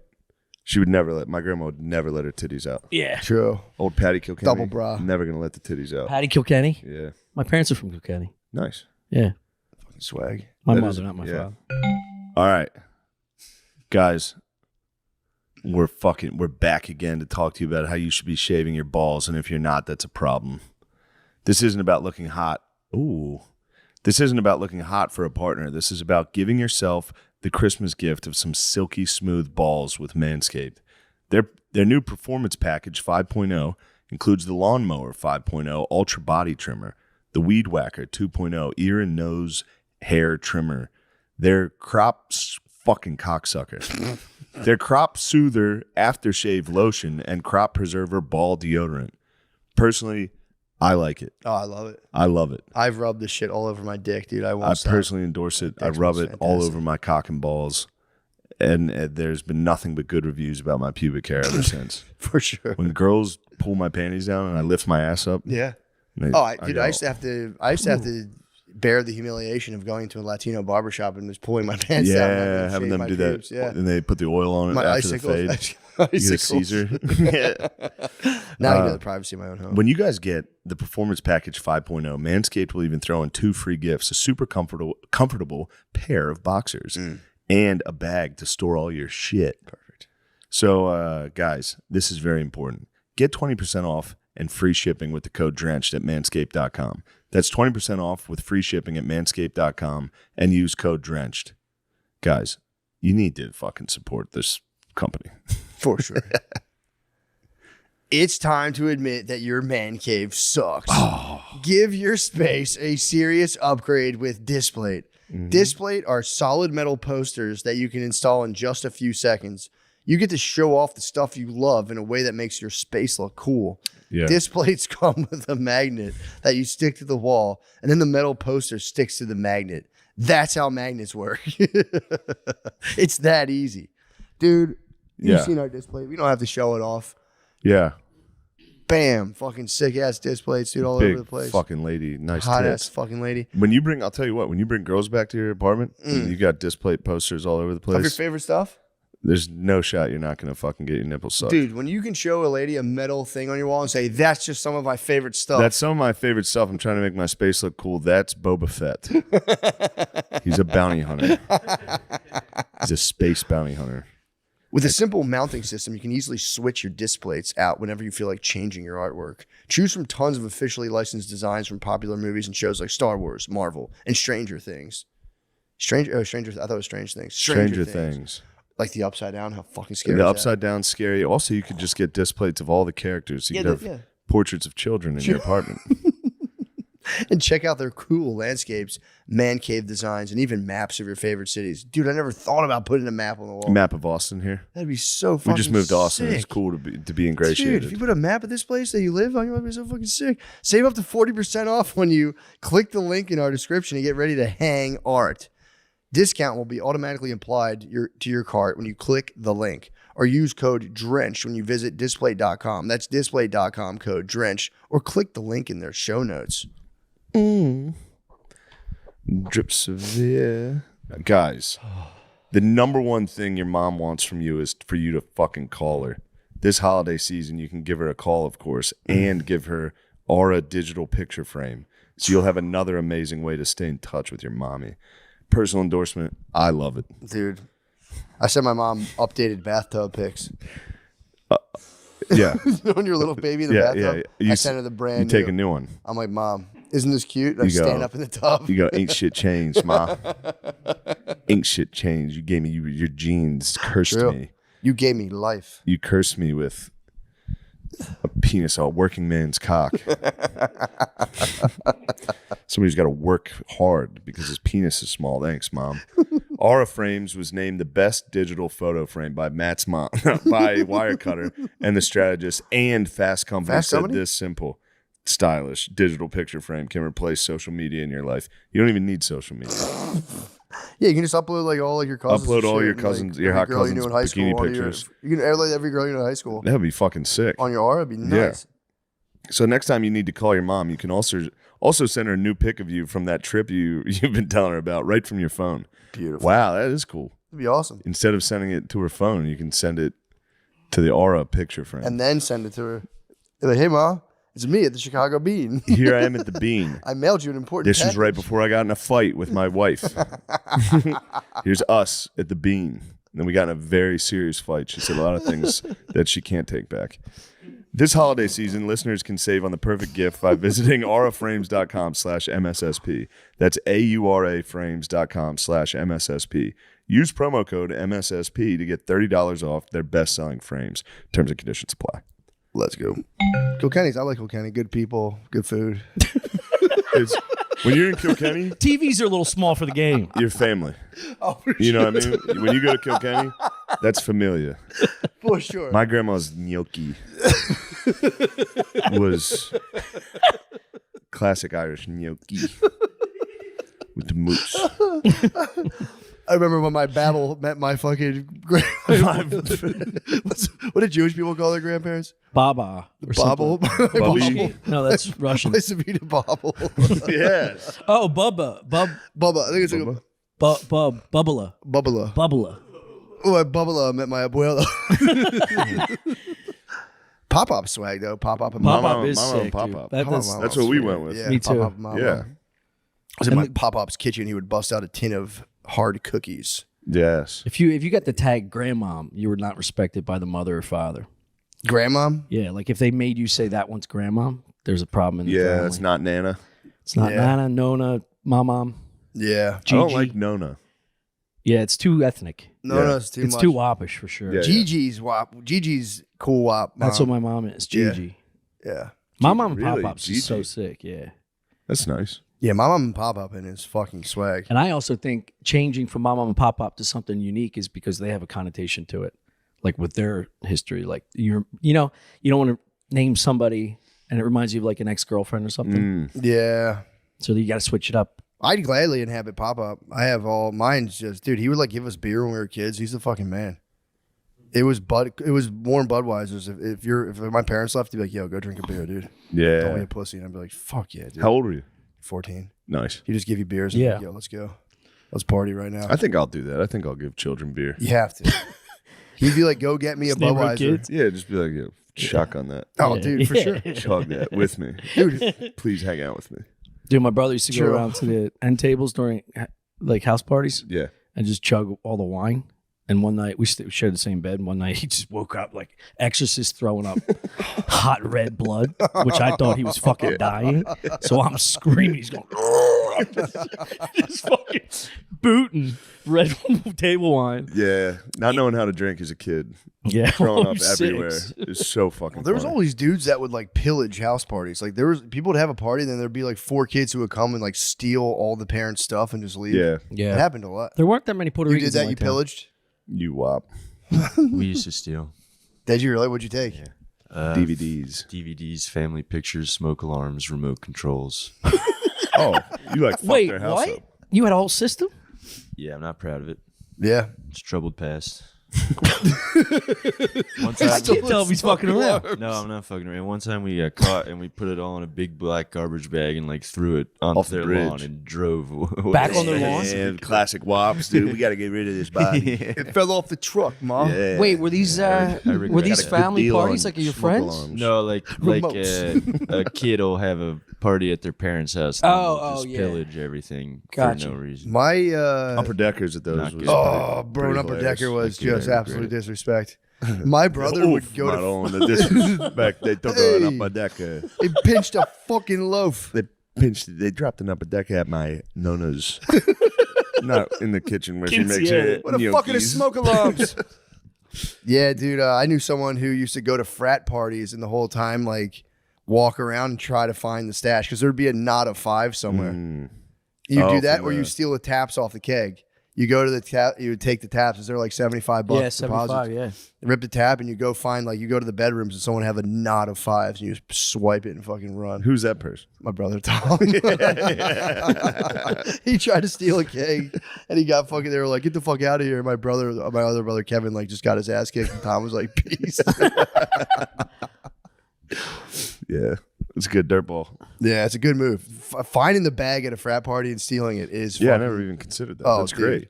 He would just Yeah. get hammered and be like, "I'm gonna go I'm grab. gonna rob these. I'm gonna go fuckers. grab $350 right now." He found a dude laying I mean, that's one time. a high risk maneuver. Yeah, it It's That's wild. a whole house of dudes that want to jump a It's guy. suicide by frat. Yeah. Yeah. That's suicide by frat. It's all for going to sure. your dentist. The what? Yeah, true. Getting Yeah. yeah. He did. He had his final hurrah was pretty nice, where he just got naked at a party. He doesn't remember any of this. He got naked and was just munching the leaves off of plants, just pretending to be a dinosaur. Had to wake up and they From were like, just alcohol? Yeah. Jesus Christ. It is funny. That's the problem. It's very That's the funny. problem with when you're very drunk and you're like, I know this is funny. yeah. You know. He was totally right. You wake up and you're like so embarrassed, but you're like, fuck, that is that is hilarious. Dude, getting Burping- naked at a party burping and munching maple the, leaves. Fuck, that's funny. munching the trees at a party naked is That dump must have been chaos. oh fuck yeah. There's no way your body breaks. He those might have been loose. spitting out. He might have been spitting out. Yeah. I hope he was He spitting might out. have spit up. Yeah, or just real quickly while no one was looking, a little sleight of hand. Puh. I think everyone. I don't think anybody took their eyes off him. I don't think the party went back to normal at any point. True. I'm sure there were shrieks. You can't get naked at a party. It's not a gag no one likes anymore. Yeah, I Get it. remember at open mics people would do that. Really? Yeah, I remember some of the good fellas. Remember that? Oh, you're right. They had that was a fun gag. They would get their dick and ass out, and Yeah. then 2 years later they were They're like, sexual "You're predators. being Insensitive. Yeah. You're insensitive. Yeah, that whole squad was sus. I'd like to get them. I You put like them to in the hire app. I them. bet the flag I'm comes gonna up. hire them and have them stand in the back like a Mortal Kombat level. Hire them Just- now. Yeah, just stand in the Yeah. back, just totally stern. It would be. That'd be nice. And then occasionally point to one of them and go, do a bit. You have 1 minute. Go. And then go back to your set. And go, you see how fucking bad that was? Get off the stage. Get the fuck out of here. Yeah, that's pretty funny. Yeah, they were wild bros. They were they're having fun. Everyone was having so much Everyone fun. was dude. having fun. Dude, you know what I was thinking about recently? Grinding at parties. Yeah, of course. Walk up to a party, stranger, grab their stomachs and just fucking hump them. dude. That was so normal back in the day. And everyone would be like, and their friend would be like, yes, or she would fucking be like, yeah, you're good. The Or other one. Most times it'd be like, Yeah. and then you get fuck Basement. you. I What? don't know if you could probably believe that until you. But this one girl had a basement where it was just dungaree fire every Saturday night. Yeah. Just Yeah. humping the shit out of your girl. Listening to EI. Dude, this Hot was and up hurt. until college. In bars in Philly, like when I was in college, it was totally, at least like sophomore year, it was not weird to like walk up to strangers and try to get your grind on. Yeah. It was totally normal. Yeah. And then it just, one day, Yeah. the last few people walked into like an absolute industrial fan on that one. Just like beat up by the cops. But yeah, that was back in the day. Dude. That was like, Do they still grind? Does anybody grind? I'm sure the kids are still I doing think it. kids like face each other and jump up and down now. I Yeah, don't think they yeah. grind. They jump up and down and go, Yeah. Well, it's a different type of kid, you know? yeah. a whole Well, it's like ravers. Ravers just jump up. I think they grind. And now would they be do grinding. like mystical Madonna hands, I think. At each other. Yeah. There you go. It's pretty nice, Sean. Sean was dancing last night in the green room. You were dancing. Really? Yeah. You were. Yeah. You got angry last night. I liked it. He's got good moves. Sean has great moves. He does have that Italian fire in him when he drinks a little. Yeah. Yeah. No, I wasn't that angry. You were talking You get shit. angry. You were angry. You were angry. I was angry. Yeah. I Why was were you mad. mad? I was tired. mad. Italians drinking. True. I just got tired. Eventually, Italians it's the implosion. disrespect. No, I'm very nice to everybody Every else. but I Italian get- goes I through like get the angry fall with of Rome myself. in their head every night. Rome declines. There's a height where you're dancing in the green room, little Pax Romana. Then you get out there and the Vandals are at the gate. The Vandals have arrived. Damn. That was nice. Me and Sean had a nice weekend. What'd you guys do? Crap City. Oh yeah, I was like, there Crap Thursday. Crap Matt, City. I gotta Colorado. tell you, Kappa City. the new hours, Oh, please, dude. so good. Oh, please. Let's go. I hadn't seen a lot of it. I went to Matt's Thursday show, and then watched from the balcony, dude. From the Phantom. Spied me from the at back. top. I was so nervous. I was like, dude, You it's, killed, it's man. all fucking crap. You It's gonna killed. stink. No, it was awesome. It's awesome. Yeah, the new stuff's wonderful. It's getting there. I'm having fun. I Should have been invite having a lot of fun. Dude, I spied a guy in the crowd this weekend. I was just like bullshitting. I forgot what I was talking about. So I started talking to this guy. I was like, well, how you doing, man? He looked up at me. He's like, good. And it just caught me totally off guard. He's like a 35-year-old dude with braces. And I just fucking Holy started laughing. I couldn't shit. stop laughing. I was like, you have fucking braces? Yeah, I lost it, dude. adult braces are. Oh so my rough. God. It's It tough. fucking killed me. My like close friend's dad got braces when he was like, I'm not kidding, 55, and it was like, holy shit, Dude, that's like getting divorced at 70. It's like, just let your dice yeah, go, dude. yeah. Yeah, man. Yeah. I mean, that's ulterior. That's like higher private eye. If your 50-year-old husband gets braces, it's like get a private eye, right? Also, Yeah. there's a Visalign. You can get clear braces. I know. That's what I was saying. At least How get some, fucking poor is this? toss dude? some Invisalign. Dude, it fucking made me, I couldn't stop laughing. that's a good point. Well, I as well. mean, it's got to be something. Yeah, because the regular braces are probably like $3,500 and then Invisalign's like $5,000. So yeah, it was a budget. Yeah. It was a budget. The man was working with a budget. But Yeah. his Budget smile's gonna be decision. killer. I kept telling him, I'm like, bro, when you lick your teeth, my God, dude, wait till you feel that teeth. Oof. Well, no. That is a nice feeling. You get your favorite color sports team, dude. Yeah. the black and Dude, the the black and yellow. blue and yellow. But yeah, Every other tooth. I should get braces when I get my facial surgery. Yeah, for sure. Just toss them on. Get unnecessary. Get like people get like fake prescription glasses. Yeah. Just get unnecessary. Totally unnecessary Yeah. braces. Harry Carey glasses. Dude, if you rocked unnecessary braces, that would be kind of a flex. If you just kept braces on like a grill for the Yeah. rest of your life, Dude, you know, yo, thousands of college kids would be getting braces because of you. All right, I'm gonna polish the white spots. We're We've ready now, reached right? it. Let's head over to the Patreon. let's go. Goodbye.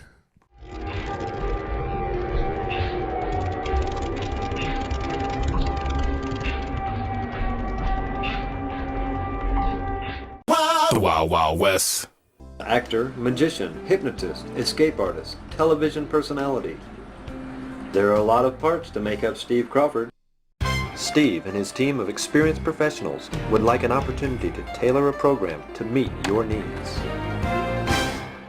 Hey guys, welcome to Matt and Shane's Secret Podcast. We're doing a little road episode. I'm in Ontario, California, recording a comedy special, but we're recording an intro for my newest special that'll come out eventually. And I met you, Steve Crawford, dude. Great to be here. Lifetime entertainer. I met you. That was a crazy day we had. Well, I mean, yeah, it was Absolutely. mostly you. You were doing stunts and shit. So this guy, don't let him fool you. He The Wild Wild. You got actually hurt. I got hurt, a little bit injured. Your ribs are messed So, up. Well, that should be nothing to you. You're a stunt. How long have you been doing stunts for? Exactly. That's the problem. So now I'm all broken down and sore. So I did Daredevil stunts on the road for 30, 40 years. And that was for state fairs, festivals. How'd you get into that? You know, I was a kid. I had a childhood hobby of magic. My mother told me about the movie Houdini with Tony Curtis. And I watched this thing, and I watched him get locked in the water tank, and his appendix burst, and he dies. But something it affected me differently than it did the other people watching, and it grabbed me. You watched the Houdini, so you saw him die in the tank, and you're like, I did. I'm I'm like, oh my torch. gosh, I want to do what this guy's doing. That is so cool. Yeah. I mean, if you're going to die, let's die in a water tank in front of an audience. You know, we're all going to die. True. But didn't plan to die and didn't die. But I was lucky. I had a locksmith that lived next door. He taught me how to pick locks, and I really became a big Houdini fan. And your stage name was Houdini, right? As a child, I went all the way, in those days, actually all the way to college, Houdini names, you know, with somebody Eni. Everybody put an Eni. So I went with Houdini. Can you hold, my beautiful assistant is here. Would you hold the microphone? I'll show you one of the first tricks I learned. This is a quick one. Did you ever use male? It's always women. I never like sexy boys for the why not? assistant. I think you got to hold it closer. Somebody told me that. Yeah, get up that there, was bro. you that told me. All right, here we go. Little dollar bill trick. Here we go. So a lot of kids start with this stuff, which I did Yeah. at the library. Picture of Barbara Bush. I don't know if you can see that. Or Kind of looks like Barbara up there. I always thought as a kid. Anyway, no, we fold the dollar up. In this trick, what we want to do is make it come out backwards or different or upside down. But in this case, it actually changes. Yeah. About $99 different. As you can see, you get a $100 bill. So money didn't really become the motivation to do it, but it kept me doing it. You got kept me as a the career. Philosopher's Stone. You could do alchemy, transfer the lead into gold. We could do that. It's true. I will say I picked up many dates as a Thank you, child, Sean. pretending to be a real wizard, and that I Yeah. could do real magic and read her mind, and you wouldn't believe it. Magic is a great way to meet girls. Don't let me. I wanted to ask you about that. That seems. Absolutely. I watched the reel of you. That was the Oklahoma. What was that? The hockey team, right? Oh, you saw one of my sports events doing saw illusions. Yes. My question is, so when you're a magician, because you're a magician, actor, stuntman, you do it all. You're a general entertainer, a real entertainer. Everyone thinks they're an entertainer now, but you're the real deal.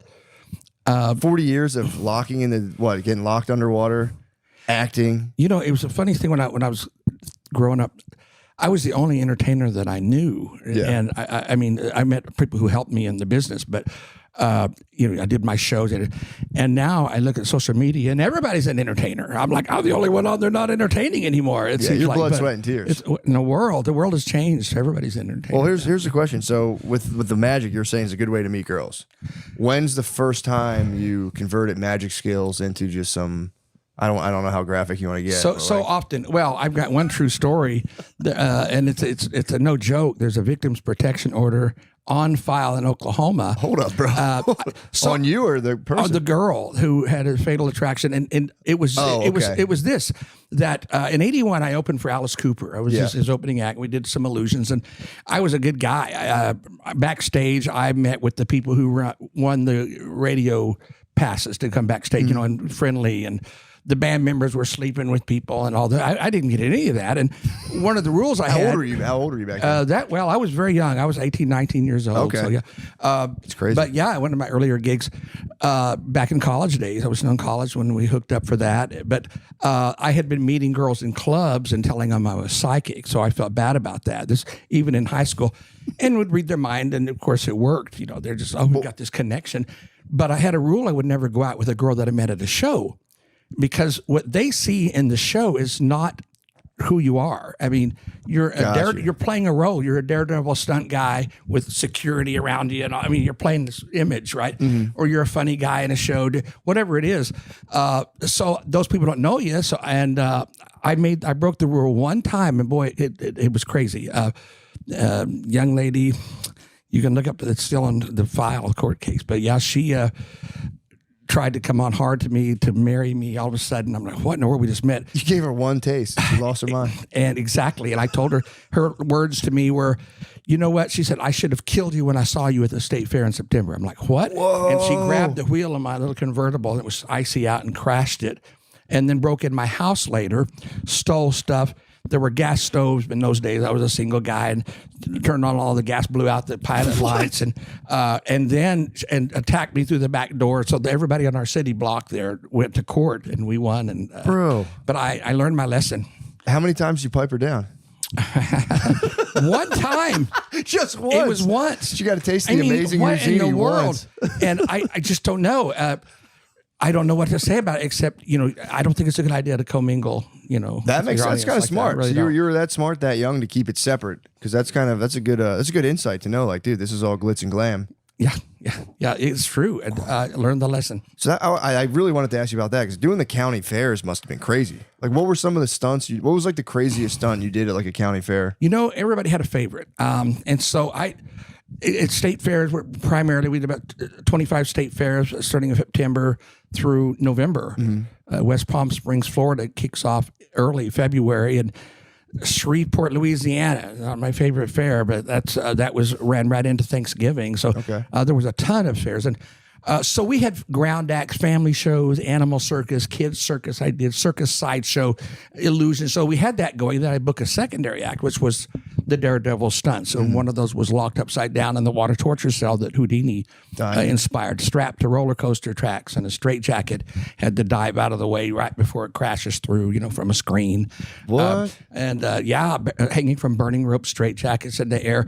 But there were other markets for swimming pool events. I let people, anybody with a backyard pool could hire me, bring their padlocks and chain me up to weights and throw me in the pool. And if you had $5,000, I was available to do it. And some close calls, but I made it through that. What was a close call? Well, there were a lot of close calls. I wouldn't even know where to begin. I don't know which was the tell first. So here's the question. There were some accidents. If someone hired you at like their pool to escape, and you died in their pool, what's the deal with that? I would sue myself. So I had a $2 million liability policy that if myself or anyone else was ever injured at one of my shows, that it would pay off. So my first step would be sue myself because I was injured at my show. It's kind of That was kind of my plan anyway. Get rich off the accident. But anyway. So what were the babes like at the county fair? Because I know Alice Cooper, obviously, probably crawling, but like the county fair, what's that like? Well, exactly. Use your imagination, and the smaller the fair, the smaller the town. Yeah, I love small town. I'm from a small town. So, but people are, to be honest, we joke about that. And there was a lot of flirty, horror types, I guess you could say, but there was a lot of very, very sweet people, and I mean it sincerely. My favorite guests, they came every year, just really good people, honestly. Yeah, that's cool. cool. This community. That's cool, because I always wondered about that, because that's like, and you kept it to the code that whole time. You just only broke once for that one lady. Absolutely. I think it was my fingers. I always practice with my fingers. You want to see a finger trick? You want to do something? We're talking about the hose right now. It's another magic trick. All right, Lovely assistant. Go ahead. I'm going to have you lay your mic down. You got to do this one with me. All right. Would you hold this for? So, actually, magicians, we do use our hands to exercise a little bit to get our magic going. If you do this, hold your hands like this, clasp your fingers together. Now, wiggle your first finger, wiggle your little finger. Good. You're very good, talented yourself. Okay, now separate. Now we're going to go down. Now, can you keep turning till they go all the way out? It's a little bit of a stretch. If you're watching this or try it at home, to get all the way out. Now, reverse your arms and lock them like that, except kind of hold them up high. There you go. Now, wiggle the first finger and the little and go, ah, oh. Linda Blair taught me that one, actually. What'd you do? Woo. Twist your arms around, right? Oh, I couldn't do that. I didn't either. Anyway, I tried. You're never going to believe it, guys. This episode of Matt and Shane's Secret Podcast is brought to you by Dude Wipes. If you're still dry wiping with toilet paper, it's time to show your beehole some respect and upgrade to dude wipes. Why? Because dude wipes are wet, and extra moisture cleans away that dry what dry never could. They leave no room for dingleberries and stray butt crumbs that TP might miss. Plus, they're extra large and designed for adults. Dude wipes tackle the mess without any fuss, and flushable design makes it clean up a breeze. No more endless rolls or settling for less than perfect wipes. Think about the last time you really could have used dude wipes. They're good for cleaning up cum. Dude wipes, best clean, pants down. Available on Amazon and major retailers nationwide. You want to hear a county fair story? Yeah, please. You got time? Would you come back? You're so good at this. I love it. Trick with a couple of jokers and hold on. We're missing one. We're used to standing up. What kind of comedian sits down? You're lucky. I told you I would stand. I have no problem standing. So I've got a story how I lost some money from a guy running a little scam, a little gambling game at a fair. And it went like this. I thought, being a magician, I'm going to win all these carnival games, right? Yeah. This guy had 3 cards at his game. One of those was a joker that he was using. He had a second card, and it was a joker. And then he had a third card, which was actually an ace. He said, this is the money card. Now, what you got to do is keep your eye on this ace.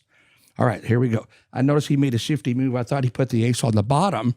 When I guessed the bottom, actually, I lost my first $1. Now, then he said this. He said, look, I'm not going to mix the 3 cards. I'm going to leave them in the same sequence, the 3, and right now give you a second guess. Now, I said it was the top card, which cost me $1. I said, I knew if it wasn't the bottom, it had to be the middle. And, well, that one cost me $1. I said, okay, now you're using more than 3 cards. He said, that'll cost you $1. I said, you've taken the ace out of the game. He said, that'll cost you $1. Anyway, I owed him $5. Here's where he got me. He said, look, there's an ace. Would you hold that one? Yep. He said, here's a joker. He said, if you can still tell me the name of the last card, if you hadn't forgotten it and all this, you win your $5, double or nothing. You get double your money. I said it was a joker. He said I owed him $10. So I did learn, watch the games that you play at the carnivals while you're on that subject. Yeah. Yes. Do you ever beef with any carnies? Because that seems like you ever beef with any of the carnival folks? No. In fact, there was a little, what was the code? If you ever got in trouble with a guest, you holler out, was it Rufus? I can't remember now. It's been a while since I've been to that market, but all the carnies jump in and help you. Really? They do. They watch each other. They watch your back, the entertainer's back. That was one of the first things I learned. That's kind of a family. It's kind of cool. Absolutely. Yeah. So what would you do then? So if you were on the road like that and you weren't like, taking advantage of the babes, not in like a bad way, but I'm saying they're plentiful, I would imagine. Mm-hmm. What would you do? Like you just chill all day and like do magic? Like you're talking about? I'm sorry. After the show? Yeah. What would you do? There was no break at a fair. You open up in the afternoon. You do some shows. You run them into the night, and then you go back and you're just wore out. You've been outdoors all day. Typically, a lot of indoor events. Mm-hmm. But yeah, and go back to your room and hide. Really? Get some rest because you got to do it again the next day. When the fair ends on a Sunday night, you got to pack your tear down, hire help. You're out, yeah. Big tear down, load your trailers. For sure. Head on down to the next one. So what about the one thing I wanted to ask you when we started is like, what's the relationship like between a magician and a magician's assistant? That seems like it's an erotic. I don't want to keep like hammering on this, but it seems like an erotic situation. Like, how do you handle that? Yes. It could be. It's all, you keep it in the back of your head. So, unfortunately, they never knew. They never knew my thoughts. No, I actually very respectful. Yeah. We'd hire dancers. We would hire people that, were there for the art and did a good job. And honestly, we became good friends. That's cool. I never made a move on an assistant. But there were some I certainly liked. I think they liked me, but we just left it at that. You're a professional as hell. I guess that's how you do it for 40 years, man. Otherwise... 40 years. It was that long till I could get out of it. And I did comedy clubs in the 80s. Did I tell you about that? No. So I had 3 comedy club acts. And it was an agent that convinced me to do this. Keeping in mind I'm an actor, I wanted to be a comedian, but I never really was that funny. I mean, honestly, I didn't think. But so we developed 3 acts that we booked into the comedy clubs, and one was a pickpocket comedy thing, and one was a monologue with some magic. And the third one is the reason I got out of doing comedy clubs. I had a problem with myself doing this with anybody. I went right in as a headliner. I think a comedy club, you need people to start in the beginning, an opener, a middler, and then you work your way up, and you got real talented comedians out there. But I had an act that just booked the year up like that as right off the bat, went right in as a headliner, because there was no choice but to put it there. And why it booked was the ticket sales, and it's the hypnosis show. So I became a certified clinical hypnotist. Oh, you majored in psychology. I was actually an acting theater major with a minor in psychology. But then I became a member of the National Guild of Hypnotists, and I went into these sessions where we learned how to hypnotize people. And I screwed them up. I messed with them. You had to work with real people, right? And tell them that their watch is gone. Well, I would really steal their watch. And then I would touch their eyes and then put my fingers here and say, you're going to feel something touch you. And then I would touch with my other hand. And I was doing magic on these people, right? And then when we came out, all the guests are sharing the stories of what happened. And the certifiers are like, what? What happened? He did what? And, even with kids, we hypnotize kids. But honestly, people are crying. They're talking about their problems. I thought I would never be a doctor. I could never be a clinical hypnotist. At the shows, people will get hypnotized. But in the shows, it was it's animal. So yes, a comedian to me is not a hypnotist or vice versa. That a comedian is a comedian. And so here we are in there booked as the headliner, because you got to do a lengthy show. You got to bring people up an hour, and it's got to be in that spot. And it was a very popular act. So there was a change at the end of the 80s where there were less comedy clubs. So I got in for commercial reasons again. And I like to switch things up because I get bored, change the market some. And the clubs are going down, and so I had an opportunity to stay on. And I think I heard that Jokers was one of the clubs we were working with, wanted now their people to go with them full time or something. There were some changes going on, and I thought, you know what? There's some great comedians that I met while I was out there, and those guys, they deserve the comedy club. So I left them alone. So I left it. I got out of there. And, principled man. So what were the shows? So you you would hypnotize people and steal their stuff? So pickpocketing was actually a separate thing, but when I was referring to when we were practicing with real people and real problems, we would go into a room with them alone as part of your training to get certified as a clinical hypnotist. Yeah. To help you with problems. And I just couldn't resist. I'm like, oh my gosh. You tell them their watch is gone and now they don't see it. And you show them a coin and you tell them it's a different coin. And they believe it's a different coin. How does it work? In these tests. Well, this is all through mental program, right? You relax a person. Hypnosis works this way. You get someone in a very relaxed state of mind. They go to an alpha pattern, and now you can speak to the subconscious mind. You don't have to go to a clinical hypnotist to try some tricks at home. For example, if you're worried about remembering something tomorrow, a better word is recall, because it's always in there, but you want to be able to recall. So you relax into this, like you're falling asleep, right? Very relaxed. And then you look and you picture the shower curtain and tell yourself, when I see this shower curtain, this thought will pop in my mind, so you won't forget it. Yeah. And watch, the trick to this is, the fun thing about it is this. The next day, a year later, 20 years later, when you see the shower curtain, it will pop this trigger in this thought. And you go, wow. Then you begin to realize, oh, this stuff really works. It's not all just a show. I mean, a lot of it is a show, but that you can really do that. Or the subconscious mind is so amazing. Most of us have an internal clock in the subconscious mind. You tell yourself, I need to wake up at a certain time as you fall asleep. Watch if you don't wake up either at that time, sometimes on the minute, but usually just a little before, because you got to be up at that time. Yeah. Your brain will wake you up. So it's about relaxing and getting into the subconscious. Got you. What was like some of the crazier things you did hypnotizing people? In the shows? Well, making people rigid, laying them on two chairs and standing on their body. And it was not a magic trick. It looked like one, but they're so rigid. And then a friend of mine, Dr. Roy Bellows, who's a hypnotist, the next thing I heard, he's in court where somebody came back later and said that they had some back injuries. And I'm like, stand on the back? Threw that one out. Well, you stand on the front, you put their feet on one chair and their head here, and then you walk on their body. What? It's a classic. It's been around. Would you do men and women or just men? Well, that depends on your fetish. I mean, I don't know. I might try that tonight. I might try to jump on a lady during my hours. Jump right on her belly. It's squish her. Hypnosis. But yeah, it's a lot of fun. They become space aliens. They, raise fun acts in the shows. Yeah, were you ever tempted to use the hypnosis for like evil purposes? Not on women. I mean, guys, whatever. Just like tricking people, getting like a clone army going. And you know what's really weird about that is people ask you too. Have you ever used your lock picking skills? Yeah, true. Haven't you ever been tempted to break in? No, I mean you could take a brick and throw it through the window tomorrow if you really want to break in. It doesn't change you at all. Yeah, you still exactly. are who you are. Yeah. Well, every locksmith knows how to kind of pick locks. Well, sure. But they're like, well, no, I don't want to break it anywhere.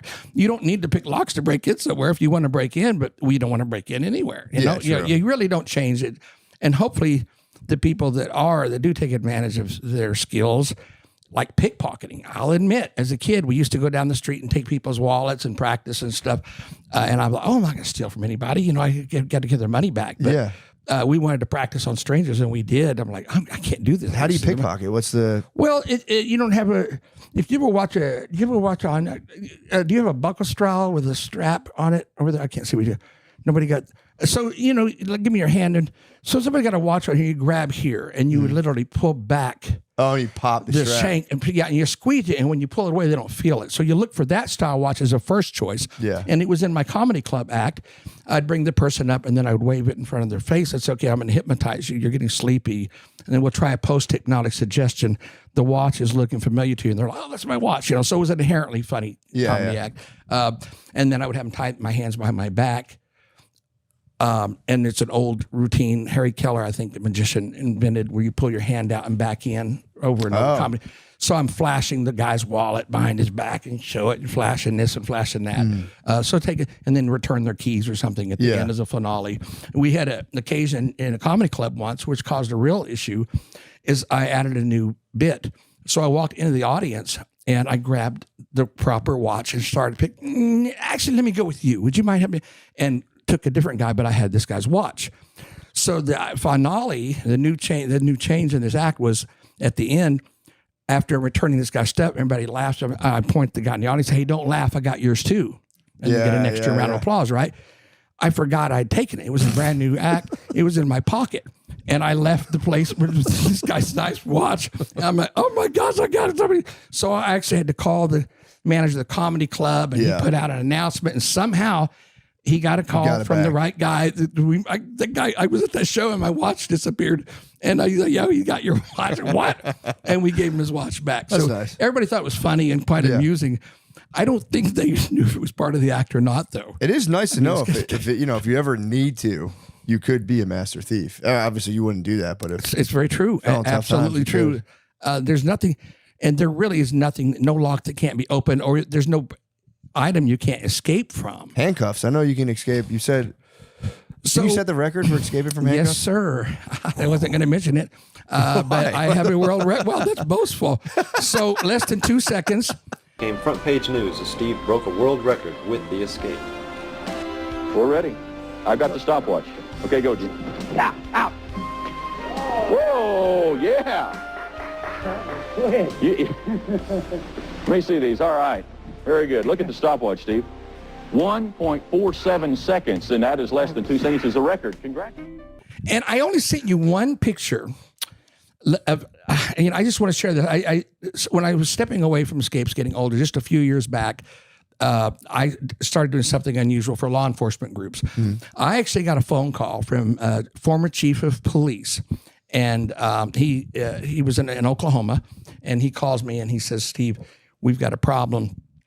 People are getting out of the handcuffs. They're getting out of their jails, and they're escaping these things, and they're turning this stuff on the cops. They're leaving them for dead, or or killing them. One, we need your help." And they had a budget, so they would pay me to come in and teach them. I said, "Well, I'll teach you how to get out of things, not just to show you how easy it is to do this stuff. Once you know, is I will show you how to escape from padlocks, handcuffs, and things with items around you, and then I'll do it after a search, and then I'll do it without touching anything, which is a matter. Well, so we went with 2 things on the cop car, and I've got some photos I can send you. A piece of wire from the windshield wiper. Sometimes I put a person up by the windshield wiper, and you take this flat piece of metal, you can shim the cuffs open right through the notches. You're not really picking the locks. Wait, so how do you get the piece of metal again? Where is it at? Off of a windshield wiper. So you'll see some photos. I'll send you this later today of me holding a windshield wiper out in front of a police station, and then and actually with it in front of the cops, showing them how to use that, and then a piece of metal that I found in the back seat of a spring of a car, if you could dig in to get it. But and then another one was picking padlocks with the stem from reading glasses or glasses, which is actually two pieces. You get a shim, you get a, and then there's something completely different, which is going through the shank of a padlock. So anyway, I'm doing this stuff, and we go from local police to, I was connected, put up with an organization that was with the criminal justice system, and it was called the MacGyver 101, and it was a 3-day weekend. They had a guy that was a narcotics, Federal Bureau of Narcotics there, another guy in weapons. I was the only one that was a non-officer. So I don't know if you can actually Google on YouTube. Somebody put it on there once, the handcuff escape and a prison escape. How did you escape from the prison? There are several ways. So I gave him one of the methods that with certain cells you can use, that people would take shampoo bottle, toilet paper, remember, stings around you, and block the bolt hole. And when you slam some of the cells, it seems like it's shut. That's not I don't give away my best secrets, believe it or not. I really don't. So this is the one I gave them. Yeah. And I cops said, we had that happen. We actually had a guy get out of the cell that way. This stuff's really going on. Yeah. And that's why I'm not afraid to share it. Yeah. I think the best, but we were shut down, and I will tell you this too. So we're doing these federal things, and I know we got to go quick probably, but You're good. I actually, we're good. told them I had a second hobby, and it was sneaking into places, testing security at places. So I was trying to make this part of my business. I always wanted to go to stores to show them how much I could steal from them, and then go, here's how I did it. So if you really want to see this stuff, I'll send it to you. I was making this part of my business. We had some customers that I would show them how I could get through their security and get past the bomb squads. And some of these things were so easy. Did you get onto a plane, you think? Through the TSA? That's what I was leading up through. No, really? Big time story. This is the story. So I've got the photographs to show. I told them, in my observation, the TSA at the airport is the absolute weakest security in the world. And I can get, and I got an arsenal of stuff through it. And I will show you, I kid you not. Started with things like metal signs from, about this large, surfboard, and finally a big metal sword, which I've got a picture of my wife angry looking at me, and it's not a fake picture. She didn't know I did it, and I put it under my jacket. And so what was going on? There's I'm going to share this right now because I'm not supposed to share this. This is what ended my career with the law enforcement. I love this story, and I'm sharing it publicly for the first time. And it could get me in some serious trouble. I kid you not. Yeah. So here's what was going on. I said, I said, okay, first is I called it the magic trick. We'd go to the airport. I've got all this on video pictures. And you've got all these TSA standing around, right? An abundance of them watching. I want to get that number down. When I say the magic words abracadabra, a big group of them, they all leave, leaving a skeleton crew for me to work with. And it works every time. Abracadabra. And how? This is what they were asking me at the they said, how do you do? Is it hypnosis? No. So I would hide a bottle of water in a backpack or drop it in somebody's purse while in line. Yeah. In one of my demonstrations, I used my nephew, because he was in on it, but you can stick it in anybody. They get flagged. These extra bodies are here just for that reason. You got a bottle of water, they're going to take you off. And they're going to, so you can get these people out of there, right? Now they're over there, no harm, no foul. The lady or person gets to leave. It's just a bottle of water, right? But you get rid of them. Now, the next step was this. There's this tray, this table where you roll all your stuff around and you put your stuff in, right? And underneath, there's nothing there. It runs right up to, I guess, what's designed to be a portable x-ray machine. It's got wheels on it. There's a gap underneath this thing, right? So this is blocking the view. You got the people on the computer looking straight down. You got this guy over here telling you got to take your shoes off. You got the guy over here making sure nobody needs help. And you got people crawling all over the floor, putting shoes on the other side. So I would drop the item on the floor and kick it underneath the machine, right? And I'm snapping photos, which is illegal, I found out. I snap, and I've got a ton of these from like 20 airports. Kick it. And we were showing them on the screen, showing how I got this, that, and trying to get something done. So the MacGyver 101 team, the people I work for, they wrote a letter to the White House. I guess the criminal justice system did, and we got a nice letter, and I got a big certificate. Wonderful, all you stuff you've done. This is going to cause some changes. We want to fly you to Washington a certain month for this round table thing they do once a year. What? And my stuff would go right to the government. Suddenly, my sister, who lives in Hawaii at the time, gets a call. I don't know why the guy couldn't find me. And because I didn't answer my phone, and says, we need to find your brother right this minute. Where's your brother? She said, what's going on? She said, well, they're coming to arrest him and go to jail. She's like, what? She said, if you know how to get a hold of him, you must find him right now. So I'm saying, what's the matter with you guys talking about? You told me to call this number if I ever got arrested going through the airport. And you would tell, they said, well, that's the thing. We normally they work with this. We'd tell them you're testing it.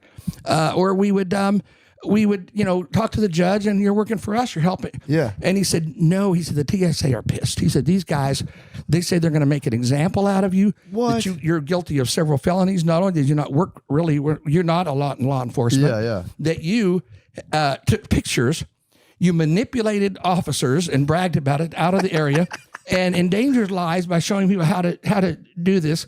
Who'd you show though? I put it all over social media. Oh, fuck. Everyone. And I told him I was going to do it.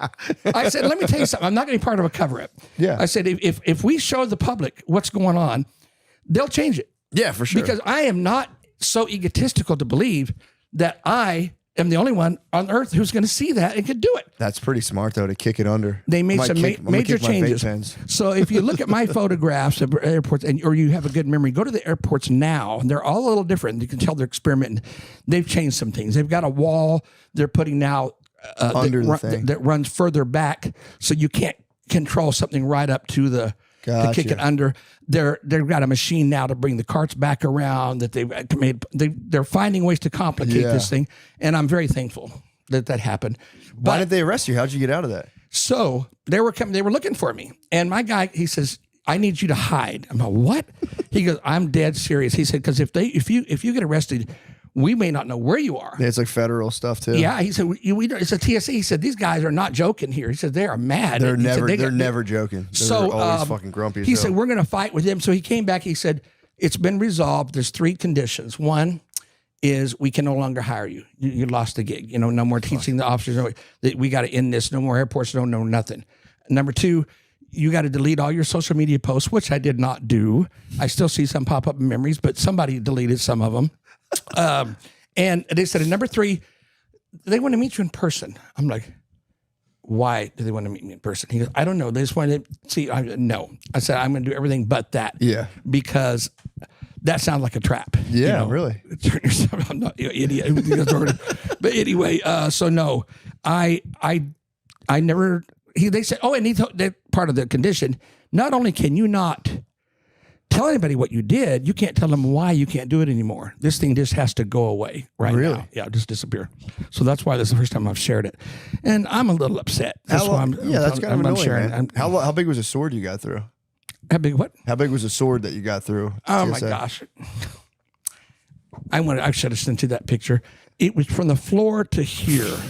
What'd you do with it once you got through the security? Well, I carried it around, but it looked like this. I took it out the Did plane. you get weird looks with the sword? Well, the photo that I'll send you, we're at the gate where my sister is flying one place, right, from one plane, and my wife's there. My wife said, you can never do this stuff when you're with me, which I didn't typically. On this, and so I had 2 versions, right? Some of this stuff I just carried on me and tossed it down, but I usually used a jacket, okay? And I would use the jacket to kind of drop it to get whatever it was underneath. I got you. And then when I'm down tying my shoes, I would retain. Sometimes something got stuck under there. It wasn't the sword, but I would just crawl over there and get it because everybody's in the floor putting on shoes. This is the weakest thing I've ever seen in my life, and one of the officers even saw me once, and I said, I dropped my wallet. And it was just, underneath. I got sword. But the sword. So we're done through. We got it through to the gates, and that's from there on. It's really no big deal. But I'm saying goodbye to my sister, and I'm holding the sword and the photograph behind my back, and you see my wife going, and I had somebody take the picture, right, of us leaving, saying goodbye. We're hugging and she's just going, like, so she's still mad. She knows you got that thing on you. She's very upset about that. So that's a real photo. I will show you. I wanted to put it back on social media even after. It was so funny. That's when some of this was going down. And my contact said, how long ago was this? 7 years I think before I moved here. I don't know why in my head I feel like if a crime happened 7 years ago, you're good. So and that was one of the reasons I left where I'm from, Oklahoma, was that to move to California. That was a reason. The fact is, I had studied acting in college and always wanted to be an actor. I thought you were a great actor. You did great. Thank you. I think I love doing it. It's really something I've worked on it since a kid, and I want to do it as a career.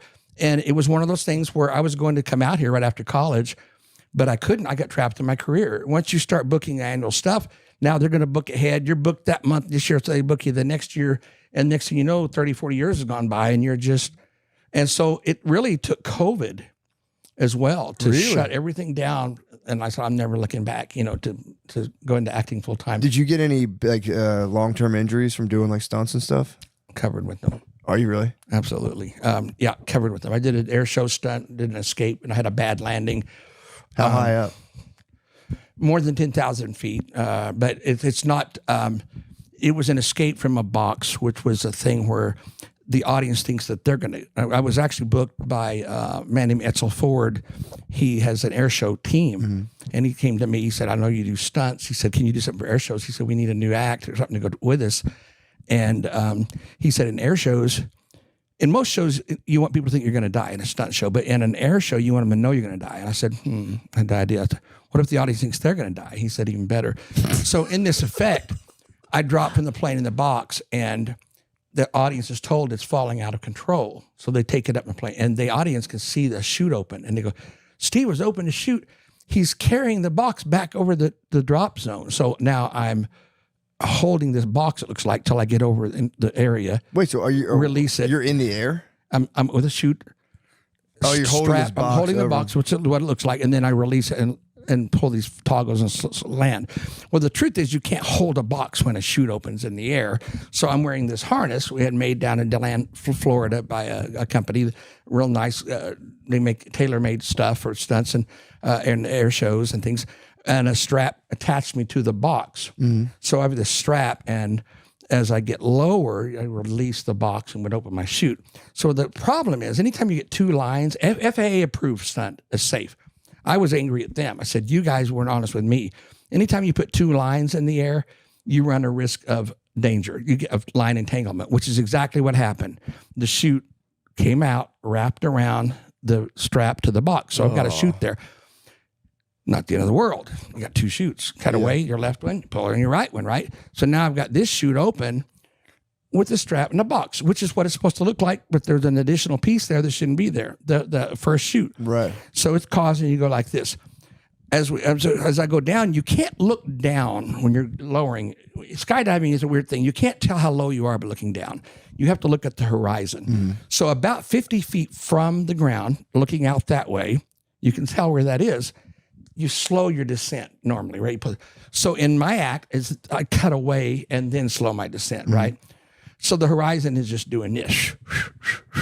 I couldn't tell, and I couldn't cut it away because I didn't know who I'm going to kill. Right, this whole thing could land anywhere. So I'm trying to focus to see where I am, and that's the last thing I remember. I had a concussion. I've got the short socks, the nerd socks. You can see the scar right there on my. Why are short socks nerd socks? I saw you in one of your acts. Some of the audience brought that up, and you showed them your socks, and I don't remember that. You don't remember that? It's on YouTube right now. Socks. It's on right now. You're having to yell things out of the audience. Oh yeah. And one of the guys said something about this short socks. Oh, it was they were saying black ankle socks. They were saying So here's you can see the scar right there, right? Damn. Yeah, I got one on both sides. But I broke my hip. I broke that ankle too, but this one got crushed and most of the internal parts came out. It took forever to heal from that one. Broke the jaw. I've got scars on my arm still from it. And so this was a long time ago. So it took forever to get well. But I had a chute opener, I'd be dead. It was just what you'd say a hard landing. Yeah. And I tell you, it amazes me. People in the old Army, those guys never did have opportunities. They always came down hard. I don't know how they did it. That's crazy. Commendable that they would ever put up with that. But yeah. So yeah, I had spikes through my body one time. There was guy who'd hired me before. It was a thing where I used to get chained in a chair, and we'd had a martial artist with a screen with spikes, and he would come running down. I'm gagged, and he would kick through this thing after a 10-second countdown, and I would roll under him basically and come out. And so this guy hires me, and he says, "Can you do this act? I'm going to have people bring stuff to the show." I'm like, "Oh, crap," I'm exhausted. And he's got a pole in the stage, like a flagpole. He goes, "We're going to wrap you around this pole instead." I'm like, "Okay." And I said, we'll do a pair of handcuffs. Give me 10 seconds to get out. And then he has people bring stuff to the show and brings it up on the stage. I'm like, "What in the world is he doing?" He's an EMC. He had hired me 10 years before. Was it EMC?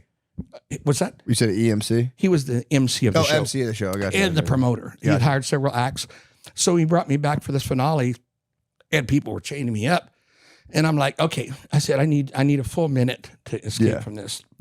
He gags my mouth, and they get the screen ready, and he says, "How many of y'all think Steve can get out of this in the 10 seconds he originally promised?" I'm like, Whoa. Punchline's got to be coming, right? Got to be a punchline. And everybody applauds, and he says, "Put it in place." And he stands up, and he says, 10. Now I'm like, "Are you kidding me? What?" And I'm like, sure, I didn't have a chance, right? So I just turned my back to the spikes and this thing, and I've still got here. What the fuck, man? Crush. And the sad thing, and I wish my brain had been in the right place to not move an inch, that the audience broke out into applause because they thought I disappeared. And instead, I start moaning and moving, and I'm stabbed, But I wish I had not done that now. I didn't realize. Well, if you didn't move, you would have been fine. They thought I was gone. The curtain would have shut, into the show, and everybody thought I disappeared. And then this thing starts moving. They're like, uh-oh. So anyway, I'm like, "Dude, why did you do that?" He goes, "I thought you were kidding." And he said, "Man, I've seen you a million times." He goes, "I thought you could just, and you're out. I've seen you do it." Yeah, it's kind of crazy to have to confirm that. Thanks a lot. How big are the spikes? Oh my God. Oh. One of them, went right by my spinal cord, Oh, dude. I'd been paralyzed. What? Do we have time to do another magic trick, or we don't? I think we have time. Well, the one thing I wanted to ask you about, we have a half an hour. We're good. This episode of Matt and Shane's Secret Podcast is brought to you by Dude Wipes. Riff prompts. When you wipe, are you sitting or standing? I started out sitting today, and then I actually, I'm not lying. I got saved by Dude Wipes today. I was in the bathroom taking a dump at Shane's house, and I had, when it like clings to the side of your butt, kind of. I had a large deposit cling to my butt, and it like literally, did you ever get it on your hand at all when you wipe? I don't want to gross you guys out. Accidentally, have you ever got it on your hand? I did it. It literally happened to me today. Like I got it just a tiny bit on my hand. I was like, "Fuck." Well, that's the joy of the Dude Wipe, an XL wipe for an XL man. No, it came in handy. I would have had it gone home. It was such a disaster that thank God I did that. Guys, whichever way you wipe, it's time to show your beehole some respect and upgrade to Dude Wipes. Dude Wipes tackle the mess without any fuss, and the flushable design makes cleanup a breeze. They leave no room for dingleberries or stray butt crumbs that TP might miss. Plus, they're extra large and designed for adults. So no more endless rolls or settling for less than perfect wipes. Dude Wipes, best clean, pants down. Available on Amazon and at major retailers nationwide. The one thing I wanted to ask you about, we'll definitely do some more magic. You used to be able to hold your breath for 4 minutes. Yep. And now you said you can't hold your breath that long anymore? No. And nor do I know what happened. I've had, a lot of things started to change. I used to be in, very good physical shape. You might remember seeing some of the older photos. Ripped. I saw the picture. For an audience, and I was starting to develop some intestinal issues, Crohn's disease, which I kind of hid and continued. Some things were going on. But, I started as a kid, holding my breath, and I was on the swim team. And they always hated it. I was horrible swimming on top of the water, so I would always dive in and go all the way to the other side. Dude. And as we come back, emerge, to finish it up. So I get in, and they're like, "Which stroke were you doing? What stroke were you doing?" Oh, that was just a regular bicycle, Oh, dude. But they you would just be submerged the whole time? Oh, the first run, all the way to the end. And when I come back, I'd come up to give them a little bit of fairness, but I was fast under that water. There was no rule of how long you stayed under, right? So if there's no really rule in the books, how long you stay. But I practiced all the time. And so, I was comfortable sitting on the bottom of a pool, shimming locks, picking locks, manipulating them open, that people would bring, and honestly, you get 8 or 10 locks. You don't have to open all of them. People didn't realize that necessarily. But, you open the key locks, and but I was comfortable. And then I would spread this, pace it out. I wanted to give the audience a good show. Somebody asked me when I was coming out of one of my water effects, which I could do the lake and the box and things, all these. You mean you come out, you're exhausted, you're coughing up water, are you really suffering, or is it all an act? No, I'm really suffering, but it's all self-inflicted. I would stay down there. You would stay as long as you can. You stay underwater as long as you can until you absolutely can't stay under the minute and come up. You're going to be really breathing hard. Did you ever hard. pass out underwater? Actually, I did one time. I did once too. It was fucking terrifying. Yeah, absolutely. How'd you get pulled out? I don't know what happened. We were at Ponkin Theater in Ponk City, Oklahoma, which was supposed to be a haunted theater. And we had some weird stuff happen with the water tank, an older water tank.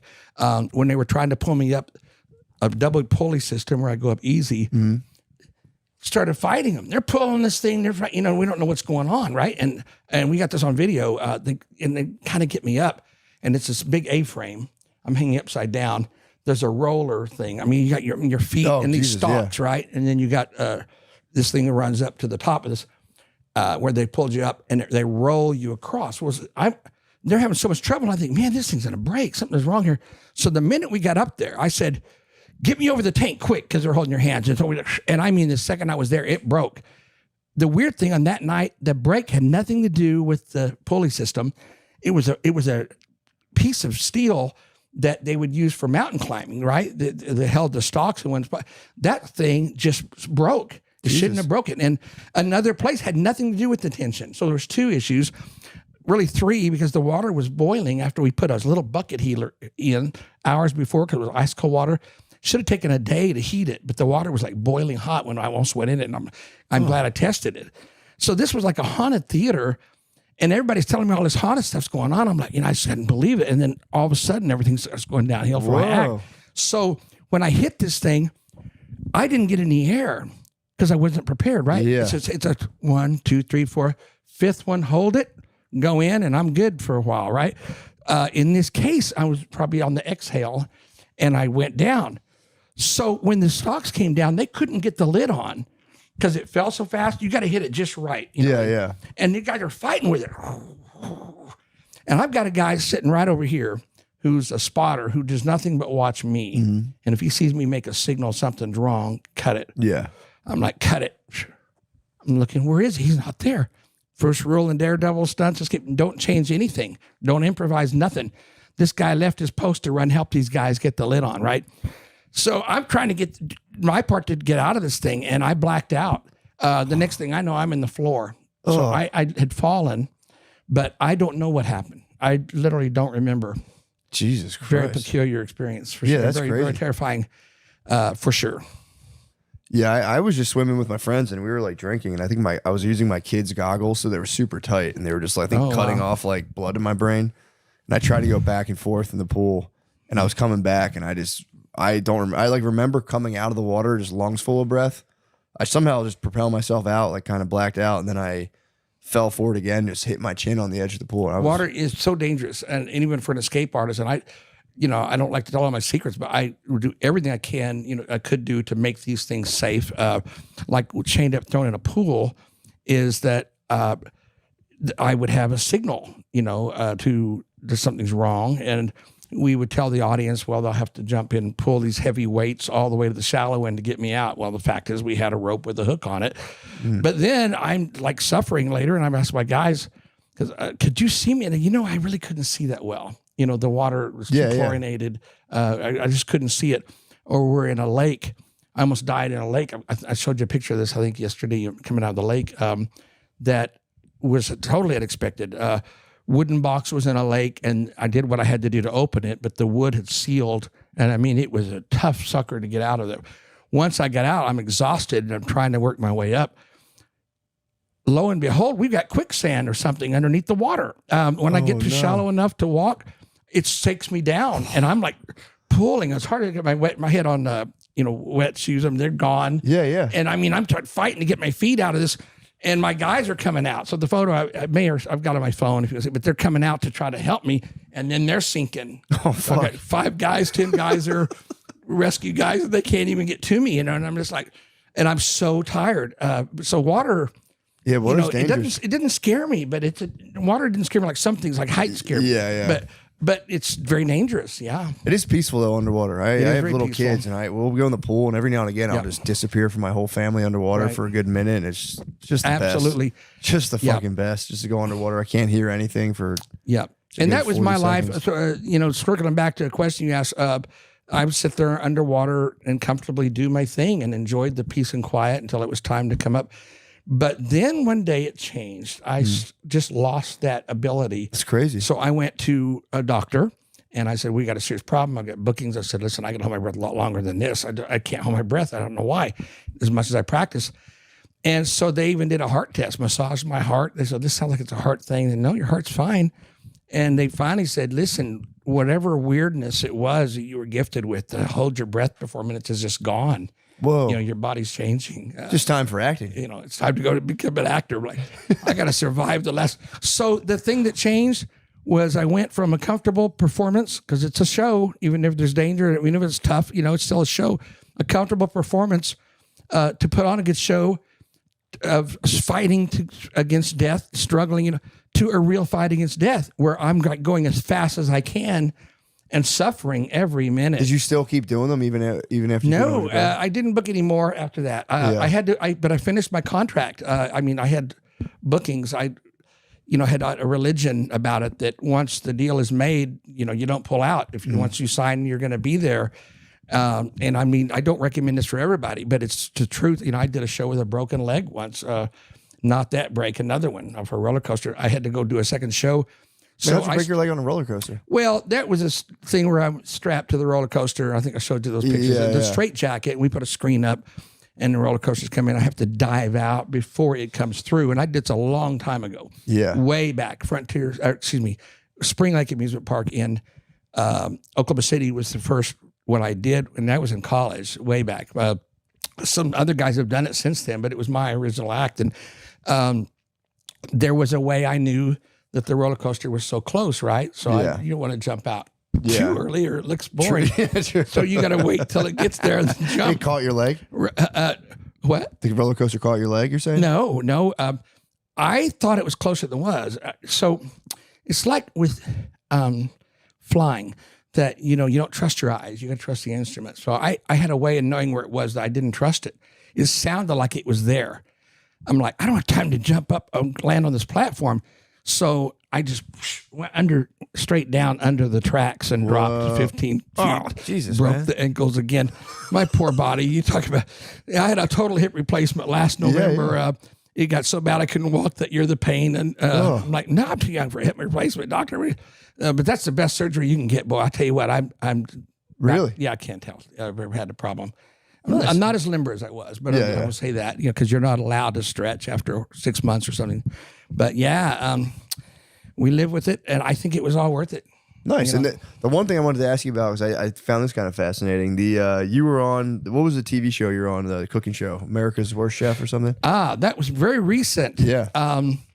Last year, or was it the year before? I lose track of time. I'm doing my acting thing, and there's a strike going on, and I was on a series, an Eli Roth scary series, which was still on Max, playing an exorcist, and we were going to have additional shows, and we got shut down for the strike. And I'm like, oh man, this sucks. And so I asked the union, well, what can we do? They said, well, you can do reality shows. So I am the world's worst cook. I'm really horrible. When I was single, I would throw everything in a bowl, turn on the stove high as it would go, the rest, stir it up. Didn't care what it tastes like. Throw on all the things that you need to eat in your four groups and eat them. Yeah. And but I was on the road eating out. My whole life. And then I marry a girl that was a great cook, and she doesn't allow me in the kitchen at all. Period. I made a mess when she leaves to see grandkids or something. I've rent the microwave. I've done, but anyhow, so I auditioned and got on World's Worst Cooks. I think it's pronounced that way. It is Worst Cooks in America. World's Worst Cooks. Season 27. And it's great. Yeah, 27 beautiful seasons, lady, man. That's crazy. Chef Ann Burrell, I think I'm saying it right. Yeah. She died here just 2 weeks ago. That's nuts, man. And it's just so sad. She was a great lady. Yeah. I mean, we had a lot of fun on the show. of course, she's yelling at you, and Yeah. we're hamming it up. The bad cooking was all real. People think I made that stuff up. We hammed up the performance a little, For but sure. it was all real. But yeah, we're really shocked, and I had a great time though, and some great memories. And sadly, she was going to take a break from the show, but she told me she wanted me to come back, and so did the producers. They occasionally do reunion shows. Sure, yeah. The worst of the worst, and he's going to have me back because we had such a good time. And I wasn't sure if I wanted to go back. I thought, is this really the image I want with my acting? Yeah. But now that we lost her, I'm like, you know what? If I'd known, I'd have definitely gone back quicker. Yeah, Very nice lady. Yeah, it's a shame she died. I didn't realize that show had so many seasons. That's crazy. Nor did I. I've heard it once or twice before that. I didn't really watch it. Yeah, because like Triple D's got to be at what, like 30 seasons? Like Diners Drive-Ins has to be at least like 30-something seasons. Yeah, it's got to be. I haven't seen that in years. Is it still on? I think so. I think it's actually like shot in like fucking 8K now. I think they really stepped up the production on D3. Interesting. But yeah, let's set some tricks, man. Let's close this thing out strong. All right. You're on. Here he is. Sorry to make you wait so long. Oh, that's okay. Happy to help. What made me think of this when you're talking about the spikes and cutting and a little bit of rope magic today? Okay, but you're going to be my assistant. Oh, nice. Speaking of, I don't know if you can get this. We just stabbed my neighbor over here. Maybe you've heard of the famous trick where the rope floats up into the air. Someone climbs the rope. That'll be you. Okay. Disappears, and then the rope falls. Have you heard of this? No. The East Indian rope trick, very famous. Well, that's okay because I don't know that one, but that would have been a good trick. All right, now I really do know some weird things with rope, though. For example, have you ever wondered what happens when you take the ends off the rope? You can actually get a loop of rope when you do that. But to do the trick I want to do today, I'm going to need two ropes. They have to be exactly the same. Now, this is where you come into the trick. So, would you hand me the center of the rope? Just got to give me the middle. Right here. All right. Mr. Microphone, would you agree? If we cut it here, that would give us two the same length. All right. That's the spot selected. Very careful. Take the scissors. Don't cut the fingers. Just cut the rope. Grab the scissors. I'm going to give you a nice injury. Right there. Don't cut the mic cord either. Right? All right. But we're a little off on the length. That's okay. I'm going to have you even these out. Let me line them up straight and ask you to cut this off right here. That should do it right there. Where you want? Right there. I think that should make them exactly the same length. All right. Now we have two ropes. Okay, we need two ropes exactly the same length. Would you mind cutting that right there? Just give it a good cut. There we go. Right there? That's a way to do it. Now we have two ropes exactly the... Have you ever had something called deja vu? Yeah. Have you ever had something called deja vu? Yeah. Have you ever had something? Yeah, you knew that. You heard that one coming, I bet. Here we go. Just say abracadabra. Abracadabra. All right, we're just going to start all over. Here we go. Now, to do the trick I really want to do today, we're going to need two ropes that have to be the same length. That's where you come into the trick. Grab the middle of the rope and just lift it up, hand it to me. Now, would you agree if we cut the rope here, we'd have two the same length? Like pretty fair. Would you grab the scissors again, cut it just like you did before? Here we go. And darn, we're a little off on the length. Would you mind cutting it? You know what? Rather than go through all of that again, I think if we just do the trick, we can actually correct the length. So let me give you a good view. You look like a good knot, right? Hold on to the end of the rope real tight. Don't let go. Watch the knot. You can let go now. A lot of people think it's a trick knot. That is why I always like to untie it. Come here. So everybody can see that it is indeed a real knot. Yeah. All right. Now, Matt, would you like to put two ropes back together yourself? Yeah. I know you can do it. Big fan of yours. You know, I got a carpet named after you outside my door at home too. All right. I'll get the signature for you. Always been a big fan, by the way. Thank you for having me. All right, sure, we're going to tie the ends of that one. We'll give it a cut. And I want you to pick a rope. Do you want to use the one I just tied and cut or the rope I'm going to cut right now? I'll take the one you're going to cut right now. Which one? This one? Yeah. Let me get that cut. I always give you a chance to change your mind. Would you like to change your mind or keep the mind that you have? Okay, I'll keep the one that You're going to keep his mind. All right, here we go. So we're going to tie these together for you, just like that. All right. Hold it on the end. All right. So you won't be able to do the magic wave because you got a mic. So instead say the magic words. Abracadabra. Alakazam. Alakazam. Say, oh, what a great magician I am. What a great magician. Now, you don't have a hand, so take it in your teeth. Mm-hmm. Pull the knot off like a real escape artist. Ah, you did it. There you go. There we go. Good job, man. Oh, it's done. You can keep that as a souvenir. I will. It might be worth pennies someday, right? Yeah, how'd you even do that? That's crazy. You did it. You did it. True. Magic's in me. We can do another trick if you want. I'll show you how one is done. No, I would never reveal. Do you want me to show you how a trick is done today? If you want. I thought magicians stand get up killed over for here. that. This is a special show. It's the secret. True. Podcast. Yeah, show me the secret. You Show gotta me the see secret All trick. right. Can we take us a little break and we'll Yeah, do take a over break. here? Take a break. All We'll right, end it up. we'll be right back with the secret for the secret broadcast show. Okay. All right.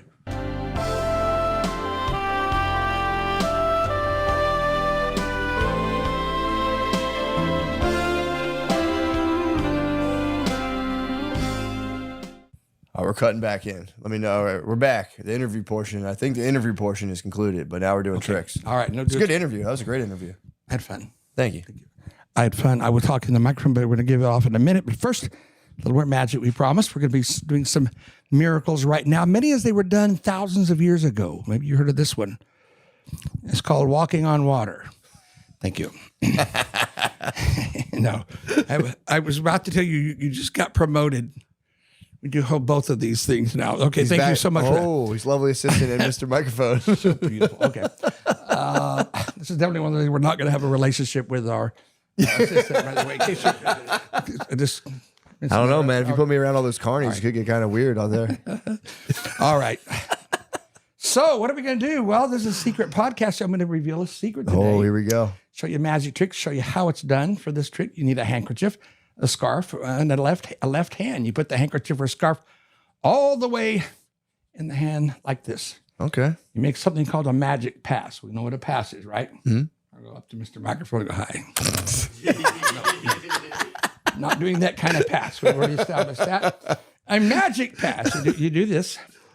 Now we have an egg, and the scarf or handkerchief has jumped into my pocket. Yo. Right. As promised. All right. You ready to see the secret? Let's see the secret. Actually, I bought it by mistake. If you ladies need some out there, this is the secret. You put that. All right. Different secret. All right. Yes, the secret to the magic trick, and this is a trick egg. It's a plastic egg laid by a very sick bird, and there's a hole in the back of the egg. Kind of a letdown when you see how these work. And you need 2 handkerchiefs to do the trick. All right, here's what you do. You hide the egg in your hand, hold both hands the same. You come out in a natural way.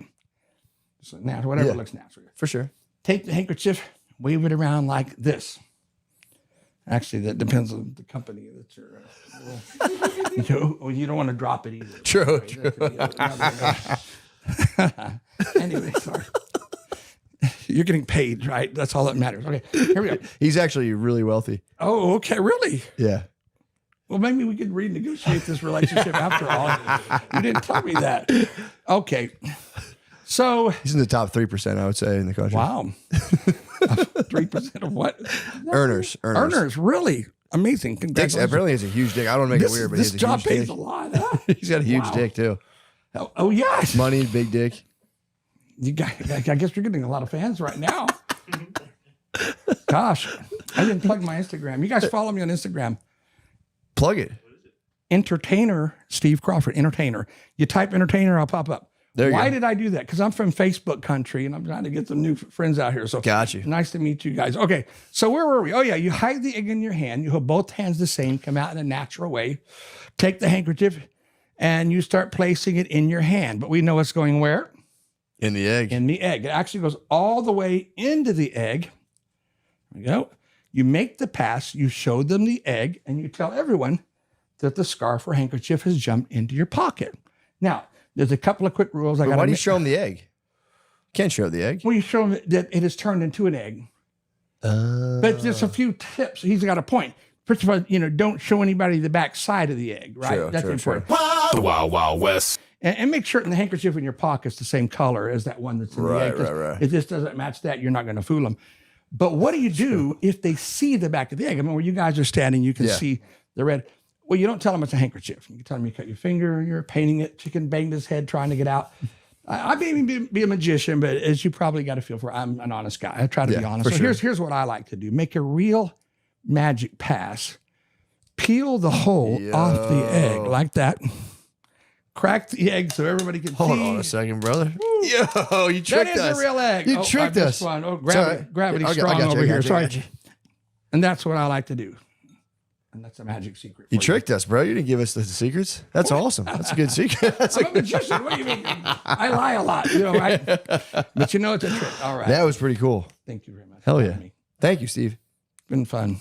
Appreciate Thank you. Bye. Goodbye. That was great.